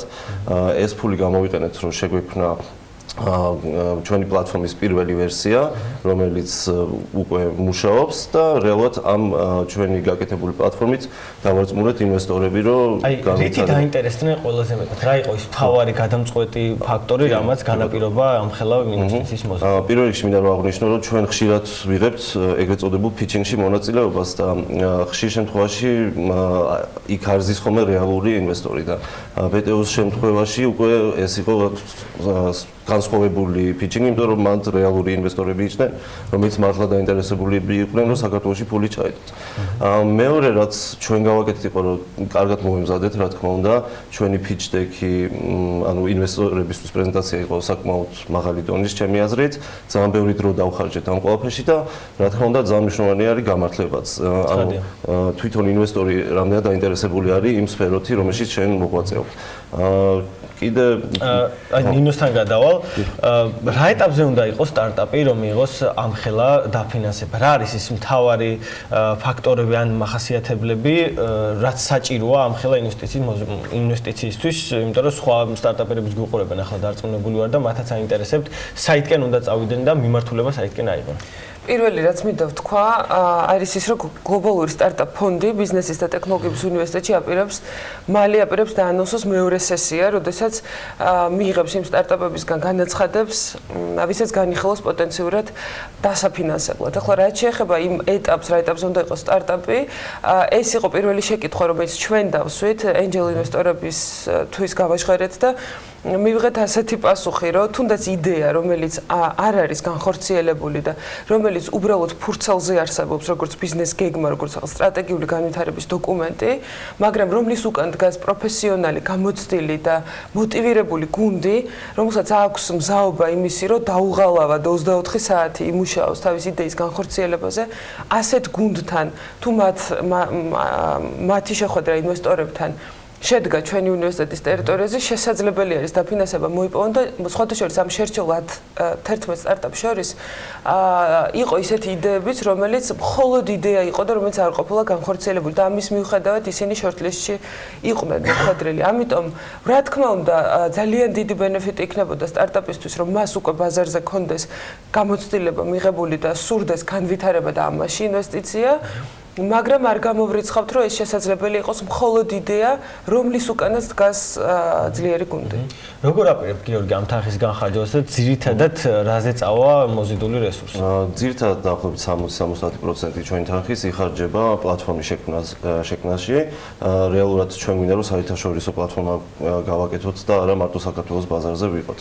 ამისთვის ბევრი მუშაობაა საჭირო, ყავს ჩართული სხვა კომპანიების წარმომადგენლები, რომელიც რეალურად ამ პლატფორმით უნდა იმუშაონ, როგორც ქართველი ისე უცხოელები და მეორე დიდი ნაწილი, რაზეც დაიხარჯება ფული, არის უკვე მარკეტინგის და გაყიდვების ხარჯები, რაც გვექნება უკვე საერთაშორისო ბაზარზე.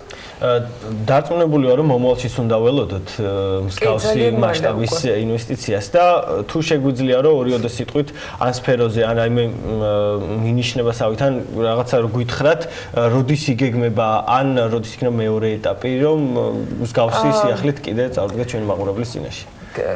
გულწრფელად გეტყვით, რომ ამაზე დღესაც მიმდინარეობს მოლაპარაკება. ვცდილობთ, რომ მეორე სესია გაიმართოს წლის ბოლომდე, თუმცა დაზუსტებით ჯერ ვერ გეტყვით, მაგრამ აუცილებლად გავაჟღერებთ, როდესაც გვექნება ინფორმაცია. უახლოეს მომავალში გამოცხადდება მეორე სესია, სადაც კიდევ უფრო დიდი რაოდენობით ენჯელ ინვესტორები ჩამოვლენ ისრაელის სილიკონ ვალიდან საქართველოში. ბიზნესის და ტექნოლოგიების უნივერსიტეტში გაიმართება ეს სესია, ისე როგორც პირველი სესია გაიმართა. ის სფეროები, რომელიც საინტერესო არის, ეს არის ის ტექნოლოგიური ტრენდები მსოფლიოში, რომელიც ძალიან სწრაფად მზარდი არის. დაწყებული, თქვათ, ვირტუალური და გაფართოებული რეალობიდან, დამთავრებული ფინტექით და სხვა მრავალი ინდუსტრიით, რომელსაც კონკრეტულად ავღწერთ იმ განაცხადში, რომელსაც გავაკეთებთ, როდესაც მეორე ეტაპი ეს ზუსტი თარიღი გვეცადება. როგორია სამომავლო გეგმები? რას აპირებთ დაახლოებით 5 წელიწადში დარწმუნებული ვარ, რომ ამაზე გაჩერებას არ აპირებთ. არა, რა თქმა უნდა, ეს მხოლოდ დასაწყისია. ჩვენ არ მიგვაჩნია რომ უკვე რაღაცას მივახციეთ, იმიტომ რომ რეალურად ჩვენი მიღწევა იქნება რომ საერთაშორისო ბაზარზე ვიქნებით და გვეყოლება იმედია ბევრი კლიენტი და ინფლუენსერი გაერთიანებული. ჩვენი აზრით 2 წელიწადში ჩვენ შემდეგი რაუნდი უნდა ჩავატაროთ დაფინანსების კუთხით და უფრო მაღალ valuation-ზე უნდა პოტენციალ ინვესტორის ეფექტისთვის ავიღოთ დამატებით თანხები. 7-დან 10 წლამდე უკვე ფიქრობთ, რომ ჩვენი კომპანია მზად იქნება exit-ისთვის და შევძლებთ მივყიდოთ საერთაშორისო დიდ მარკეტინგ კომპანიას. მინდა რომ შენგან მოისმინონ ჩვენმა სტარტაპერებმა, ვინც ახლა გვიყურებს, რჩევები, რას უნდა მიაქციონ ყველაზე დიდი ყურადღება, რისთვის უნდა იყვნენ მზად, სანამ ამხელა დაფინანსებას აიღებენ და ასეთ ეტაპზე გადავლენ. ყველაფრისთვის. ძალიან მარტივად რო გითხრათ, მაგრამ პირველ რიგში მე რასაც ყველას ურჩევ არის ის, რომ პროდუქტი უნდა გაიტანოს ბაზარზე. ანუ რეალურად და გამოსცადოს რეალურად. და უნდა გამოსცადოს. არ უნდა დაელოდო იმას, რომ მიიღო რაღაც სრულყოფილი პროდუქტი, მაგას ვერასოდეს ვერ მიიღებ. შეცდომებს დავუშვებ, ბევრი კლიენტი უკმაყოფილოს დარჩება, მაგრამ ეს არის ამის ნაწილი. არავის არ აქვს მოვდინო სტარტაპის შექმნის რაღაც გრანდიოზულ პროდუქტს პირველ დღეიდან. თავარია რომ დაანახო მომხმარებელს, რომ რამდენად უღირს შენი პროდუქტის გამოყენება. ამას თუ შეძლებთ და დაარწმუნებ 1000, 2000, 10000 ადამიანს, მე უკვე მზად ხარ, რომ შემდეგი ნაბიჯი გადადგა. მეორე, რასაც ურჩევდი, არის რომ არაფერი არ უნდა გეწყინოს, იმიტომ რომ ძალიან ხშირად მოგიწევს უარის მოსმენა და მიღება. და ეგ საკმაოდ რთული არის და ჩვენც გარკვეულწილად გვიჭირდა ხოლმე. მე კიდე არის ბევრი პერიოდი, როცა უკვე ფიქრობ, როცა ბიზნესი ისე არ მიდის, როგორც გინდა რომ წავიდეს და უკვე რაღაც ფიქრებში გადადიხარ, რომ სამსახური ხო არ დავიწყო რაღაცა, არ უნდა დანებდე. ძალიან მნიშვნელოვანი რჩევა არის ეგ, იმიტომ რომ რაღაც ეტაპზე ჩერდებიან ხოლმე ადამიანები. და რაც კიდე ერთი თავი რაც არის ალბათ, არის ის, რომ უნდა იცოდე ვის უნდა მოусმინონ და ვისი რჩევა უნდა გაითვალისწინო. ხშირ შემთხვევაში არის, რომ არ გამოვა, მაგას გეუნებიან. და ეგ რჩევები, რა თქმა უნდა, არ უნდა გაითვალისწინო, უნდა იცოდე ვინ არის კომპეტენტური, ვინ არ არის და იმათი რჩევები უნდა გაითვალისწინო. ძალიან მაგარი რჩევები იყო. მადლობა ყველაფრისთვის. ეს იყო გიორგი თუშული, Influence Georgia-ს დამფუძნებელი, რომელმაც შეძლო $1,300,000 ლარი მოიპოვა ინვესტიცია და ასევე მას მიმძლობდით BTU-ს რექტორს ნინო ენოქიძეს ჩვენთან. მადლობა ლევან, საინტერესო სტუმრობისათვის, ჩვეულებრივ და საინტერესო ამბებისათვის. გელოდებით შემდეგ ხუთშაბათსაც საინტერესო სტარტაპებით. მას პინძლობთ ნინო ენოქიძეს და გიორგი თუშიშვილს. წარმატებები მინდა უსურვო მათ, თვითონ სასთე არჩეულებრივი წამოწყობები საქმიანი დილის ეთერიდან უფრო ცვლად გაგიზიარეთ და მომავალშიც მივოდევნებთ თვალს, რა თქმა უნდა, მათ სიახლეებს. ახლა წინ სარეკლამო პაუზა გოლდება და რამდენიმე წუთში გიბრუნდებით.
TBC კაპიტალის მკვლევარები ვარაუდობენ, რომ 2025 წლისათვის საერთაშორისო ვიზიტორების რაოდენობა ქვეყანაში 12 მილიონს, ტურისტების რაოდენობა კი 8 მილიონს მიაღწევს. ტურისტების ზრდის ფონზე საინვესტიციო ბანკის მკვლევარები აქცენტს დასარჩენი ადგილების რაოდენობაზე აკეთებენ და ამბობენ პროგნოზში, რომ 2025 წლისათვის განთავსების საშუალებების გაორმაგებაა მოსალოდნელი. ამ კვლევის დეტალები თათია ჩაფიჩაძე გვერდება სტუდიაში და მას პინძლობ ვალერი ჩეხერია, საჭიროა ჯგუფის აღმასრულებელ დირექტორს. მოგესალმებით.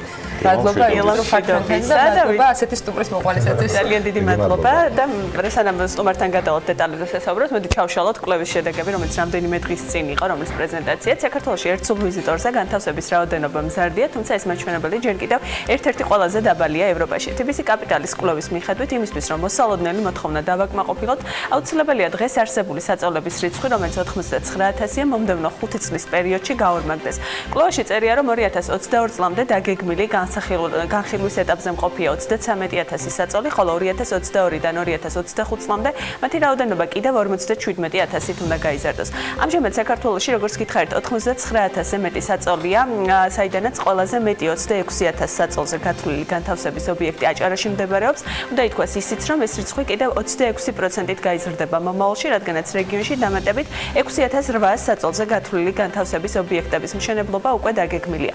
საწოლების რაოდენობის მიხედვით მეორე ადგილზეა თბილისი, სადაც დღეს 22,300 საწოლზე გათვლილი განთავსების ობიექტი გვაქვს, რომლის რაოდენობა მომდევნო წლებში 63%-ით გაიზრდება. დედაქალაქში დამატებით 14,100 საწოლზე გათვლილი სასტუმროს მშენებლობა უკვე დაგეგმილია. სამცხე-ჯავახეთში 10,200 საწოლია, მიმდინარე პროექტების მიხედვით კი კიდევ უნდა დაემატოს 3,300, კახეთში 4,300 საწოლი გვაქვს და რაოდენობა უნდა გაიზარდოს 2,500-ით. კვლევის ავტორები მიუთითებენ, რომ გაიზრდება სასტუმროების დატვირთულობის მაჩვენებელი, რაც წელიწადში საშუალოდ 11% იქნება. პატი ერთ-ერთი ძირითადი ფიქრების მიხედვით კი ჰიპოთეტური სასტუმროების უკუგების შედარებისას დედაქალაქშიც და რეგიონებშიც სამვარსკვლავიანი სასტუმროები ლიდერობენ. როგორც გითხარით, ამ თემაზე და სასტუმროების პოტენციალზე უნდა გავაგრძელოთ საუბარი. ვალერი ჩეხერია, აჭარა ჯგუფის აღმასრულებელი დირექტორი გსტუმრობს. დიდი მადლობა კიდევ ერთხელ სტუმრობისთვის და თქვენი დროისთვის.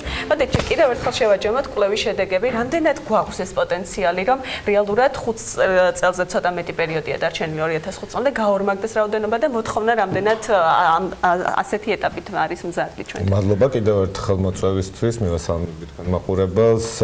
კი, გვაქვს ნამდვილად პოტენციალი, საქართველოს ძალიან მოდაშია, ასე ვიტყოდი დღეს მსოფლიოში, იმიტომ რომ არის ძალიან დიდი ინტერესი, რომ ჩამოვიდეს კიდევ უფრო მეტი ტურისტი. მიუხედავად იმისა, რომ პრობლემებიც იყო დაუშვათ რუსეთის ფრენების გაუქმების შემდეგ, მიუხედავად ამისა, მაინც ბევრად მეტი ტურისტი მივიღეთ, ვიდრე მოლოდინი იყო და ესეც რო არ გაუქმებული იყო, წარმომიდგენია, რამხელა ბუმი იქნებოდა ნამდვილად ქვეყანაში დღეს და ამ თვეების განმავლობაში. არის პოტენციალი გაორმაგების, არის პოტენციალი იმის, რომ კიდევ უფრო მეტად ვიმუშაოთ სხვადასხვა ბაზრებზე, თუმცა მგონია, რომ ეს მხოლოდ სასტუმროების ნაკლებობას არ უკავშირდება, აქ არის კიდევ გარკვეული სხვადასხვა თემები, როგორიც არის ტრანსპორტის ინფრასტრუქტურის ნაწილი, რომელიც დაუშვათ ახალი დამატებითი ტურისტი უნდა გაატაროს. არა არის დასარეგულირებელი ეს ნაწილი, იქიდან გამომდინარე, რომ და ამაში ხედავთ პრობლემებს, იქიდან გამომდინარე, რომ ყველაზე მოწესრიგებული მაინც სასტუმროების სფერო არის, მგონია ტურიზმის სფეროში, მაინც აკლია მოწესრიგება სხვადასხვა ტურიზმის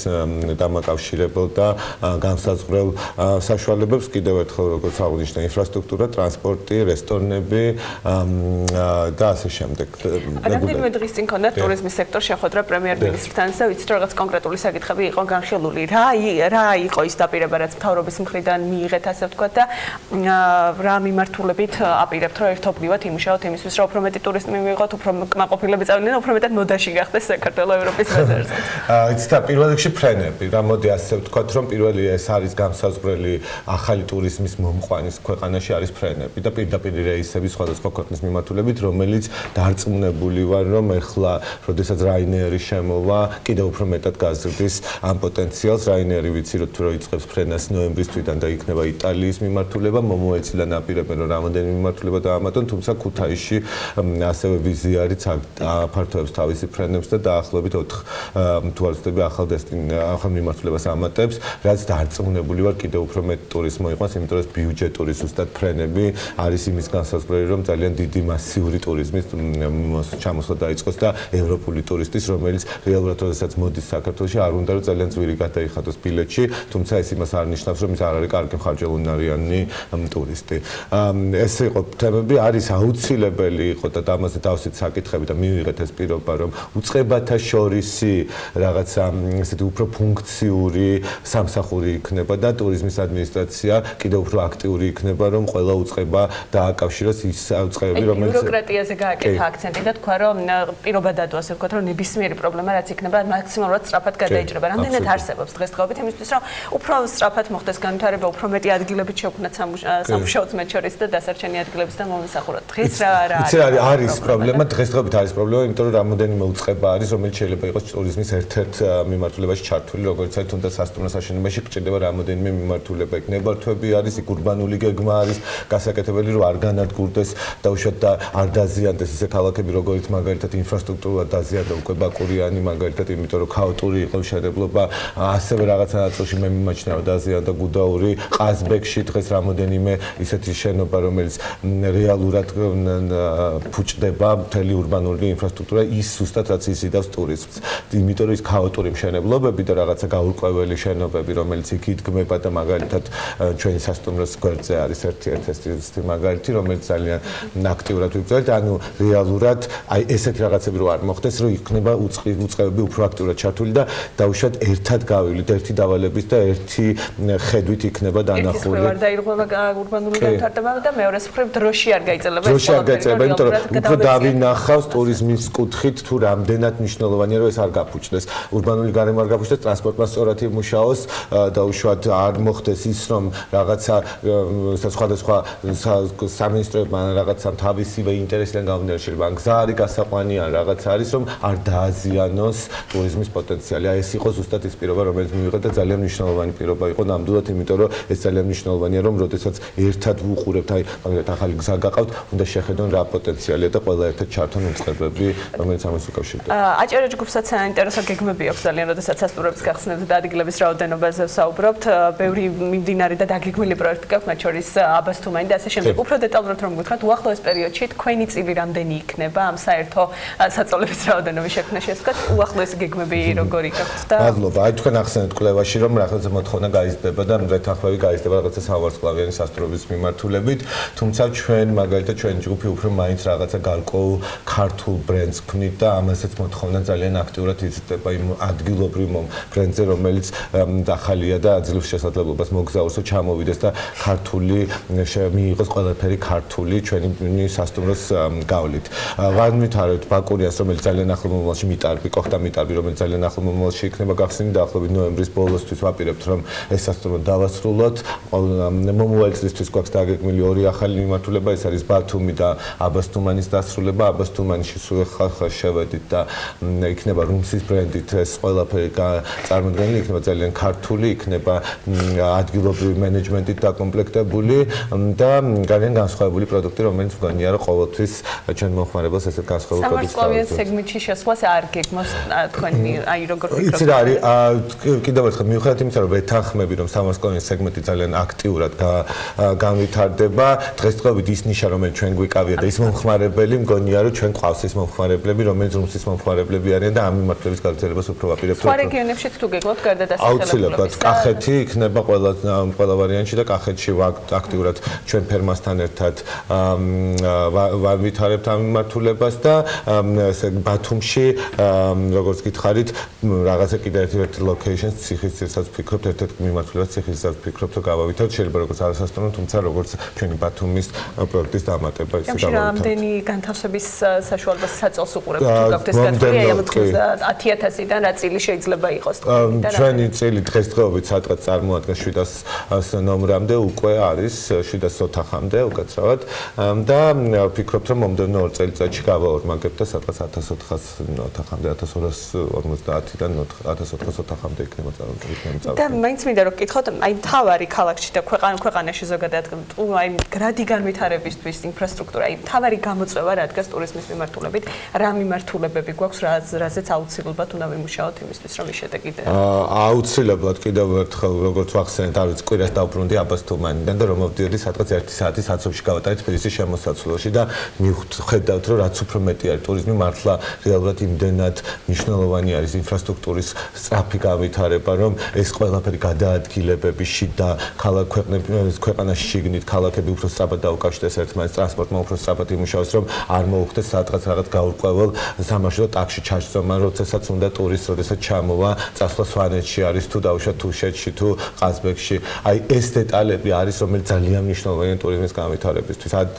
ის რომ რაღაც აეროპორტიდან ტაქსი მოწესრიგებულად მოიყვანოს ქალაქამდე, ის რომ კიდევ ერთხელ ინფრასტრუქტურა აქტიურად და სწრაფად განვითარდეს, ის რომ რაღაცა გარკვეულწილად ვიცოდეთ და დარწმუნებული იყოს ტურისტი, სადაც მიირთმევს რესტორანში, რომ იქ ნამდვილად ყოველდღიურად ახალ და სუფთა პროდუქტს მიიღებს და ეს რამდენად არის პრობლემა კადრების კვალიფიკაცია, იმიტომ რომ სასტუმროებზეც რაც ვსაუბრობთ რესტორანებზე, მომსახურებისთან ერთ-ერთი ყველაზე სუსტი რგოლი იყო და დღემდე გარკვეულ ადგილებში რჩება. ამ მიმართულებით რამდენად უნდა ვიმუშაოთ? სერიოზული პრობლემა არის. მე მიმაჩნია, რომ კიდევ ერთხელ ჩვენც ისეთი ტამპით ვითარდებით, რომ რეალურად უფრო და უფრო ვატყობთ ამ მიმართულებას. არ ვიცი, რაღაცა მომავალში ვფიქრობთ, რომ ის ყველა ადამიანი, რომელიც წასული არის და ძალიან ბევრია ესეთი ქართველები და რომელიც მუშაობს საზოგადოებრივ სასტუმროებში და ძალიან ნიჭიერები არიან, მართლა ფიქრობთ, რომ მათ მოუხმოთ და უკან დაუძახოთ, იმიტომ რომ შეთავაზებები გაუკეთოთ. ესეთი არის ძალიან ბევრი დუბაის მიმართულებით წასული, სხვა აზერბაიჯანში, ბაქოში ძალიან ბევრი არის სარესტორანო და სასტუმრო ბიზნესში ქართველები დასაქმებულები.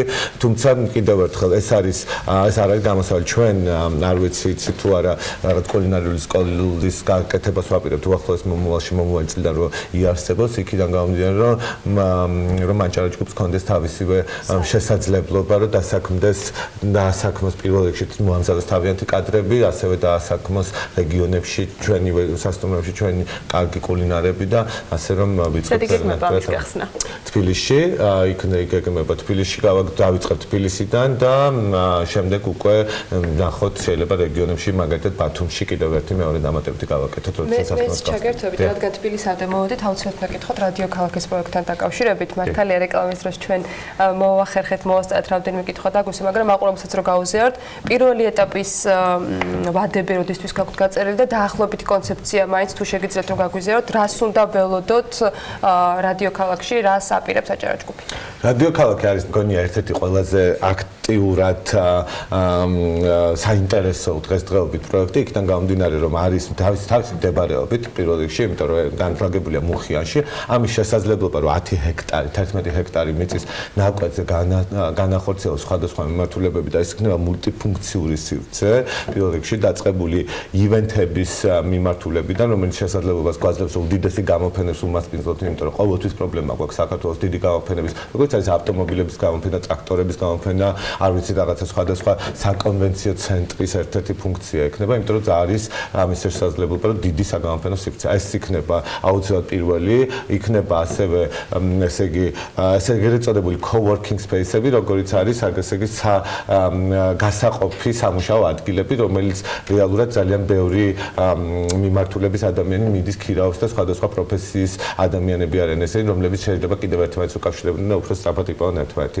იქნება სტარტაპერებისთვის, როგორც წინა იმაში ყავდათ ეთერში სტარტაპერები, რომლებიც იქნებიან ძალიან აქტიურად ჩართულები, იმიტომ რომ ყველანაირი მათი პირობა იქნება, მათი ირგვლივ განთავსებული პატარა წარმოებები იქნება ხის წარმოებები, იქნება სხვადასხვა მიმართულების წარმოებები, ატელიეები, სამუშაო სივრცეები, იქნება სპორტული მიმართულება, აქტიურად, იმიტომ რომ თბილისის ზღვასთან ძალიან ახლოს მდებარეობს და იქნება ძალიან აქტიურად და ძალიან სწრაფად პირველ ეტაპზე, რომელიც გვინდა ჩავთვეთ, ეს იქნება არტისტების რეზიდენციები, რომლებიც დღესვე უკვე აპირებენ რომ გადავიდნენ სხვადასხვა მიმართულების, ეს არის ფოტოს მიმართულება, ეს არის ხამხატვრო მიმართულების რეზიდენციები, მოკლედ იქნება ყველაფერი, რომელიც პირველი ეტაპი როდის დაიწყება, ჩვენ გვინდა რომ პირველი ეტაპი უკვე პირველი სიცოცხლე როდესაც რომ მივცეთ, ის იქნება მაისის თვე და მაისის თვიდან უკვე დავინახოთ ყველა აქტიურობას, რაც იქ ხდება. მე უკვე თვითონ სივრცეც მოგცემს იმის საშუალებას, რომ უფრო განსაზღვროთ როგორი მომხმარებელი გვეყოლება და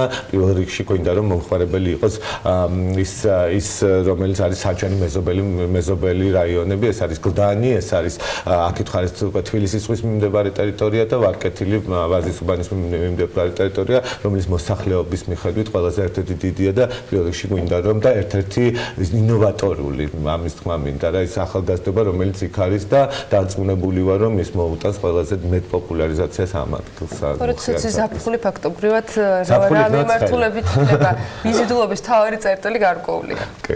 ამ მიმართულებით ამ კონცეფციის ქვეშ რაც რადიო ქალაქია სხვასაც გეგმოთ თბილისში არსებობს გეგმებში თუ გაქვს მსგავსი ტიპის გვინდა რომ თბილისში სასტუმროების მგონია რომ სასტუმროების რაღაცა დღესდღეობით უკვე საკმარის რაოდენობა არის და ჩვენ გვაქვს აქედან გამომდინარე ზუსტად ესეთ მიმართულებების განვითარებას ვფიქრობთ ნამდვილად თუმცა ჯერჯერობით კიდევ ერთხელ კონცეფციაზე და გეგმებზე ვმუშაობთ ასე რომ ესე კონკრეტული გაჟღერება არ შემიძლია თუმცა ნამდვილად იქნება და მარტო რადიო ქალაქში და გლდანის მოსახლეობას არ უნდა შეშურდეს მოკლედ პროექტის თქვენ ხელში მოხვედრის და სავარაუდოდ სხვა მომავალში ძალიან დიდი მადლობა დანვალერის სტუმრობისთვის საინტერესო საუბრისთვის ვალერი ჩეხერია აჭარა ჯგუფის აღმასრულებელი დირექტორი იყო ჩვენი დღევანდელი რუბრიკის სტუმარი რუბრიკის სპონსორია M-კვადრატი მადლობა ვალერის და თათიას ძალიან საინტერესო ამბებისათვის აჭარა ჯგუფს ჩვეულად ინფორმაციათა ჯაჭვისათვის, რომელიც საქმიანი დილის ეთერში შეიქმნა და ყველა იმ პროექტისათვის, რომელსაც ისინი მთელი ქვეყნის მასშტაბით აკეთებენ, იმიტომ რომ აი რადიო ქალაქს როცა ვიკითხე, ეს იყო პროექტი, რომელთან დაკავშირებითაც ფაქტობრივად 100%-ით იყო ყველას მხარდაჭერა და ერთიანი მოლოდინი, რომ ეს პროექტი იქნება ძალიან საინტერესო და წარმატებული, იმიტომ რომ ამას გამოცდილება აჩვენებს და მინდა რომ მთელი გულით უსურო წარმატება ყველა იმ პროექტთან დაკავშირებით, რომელსაც ისინი აკეთებენ და ფაქტი არის, რომ უკვე 5 რეგიონში ძალიან საინტერესო ამბებს გვპირდებიან და ეტაპობრივად ამ სიახლეებს აუცილებლად გაგიზიარებთ ხოლმე ბიზნეს მედია საქართველოს გუნდის წევრების ახმარებით. მათთან ერთად უნდა დაგემშვიდობოთ დღევანდელი საქმიანი დილის ეთერიდან ბედნიერი დღით ისურვოთ წინ საქმის კურსის ეთერები გელოდება და რა თქმა უნდა მუდმივად განახლებათ ამბები BM წერტილი ჯიზე.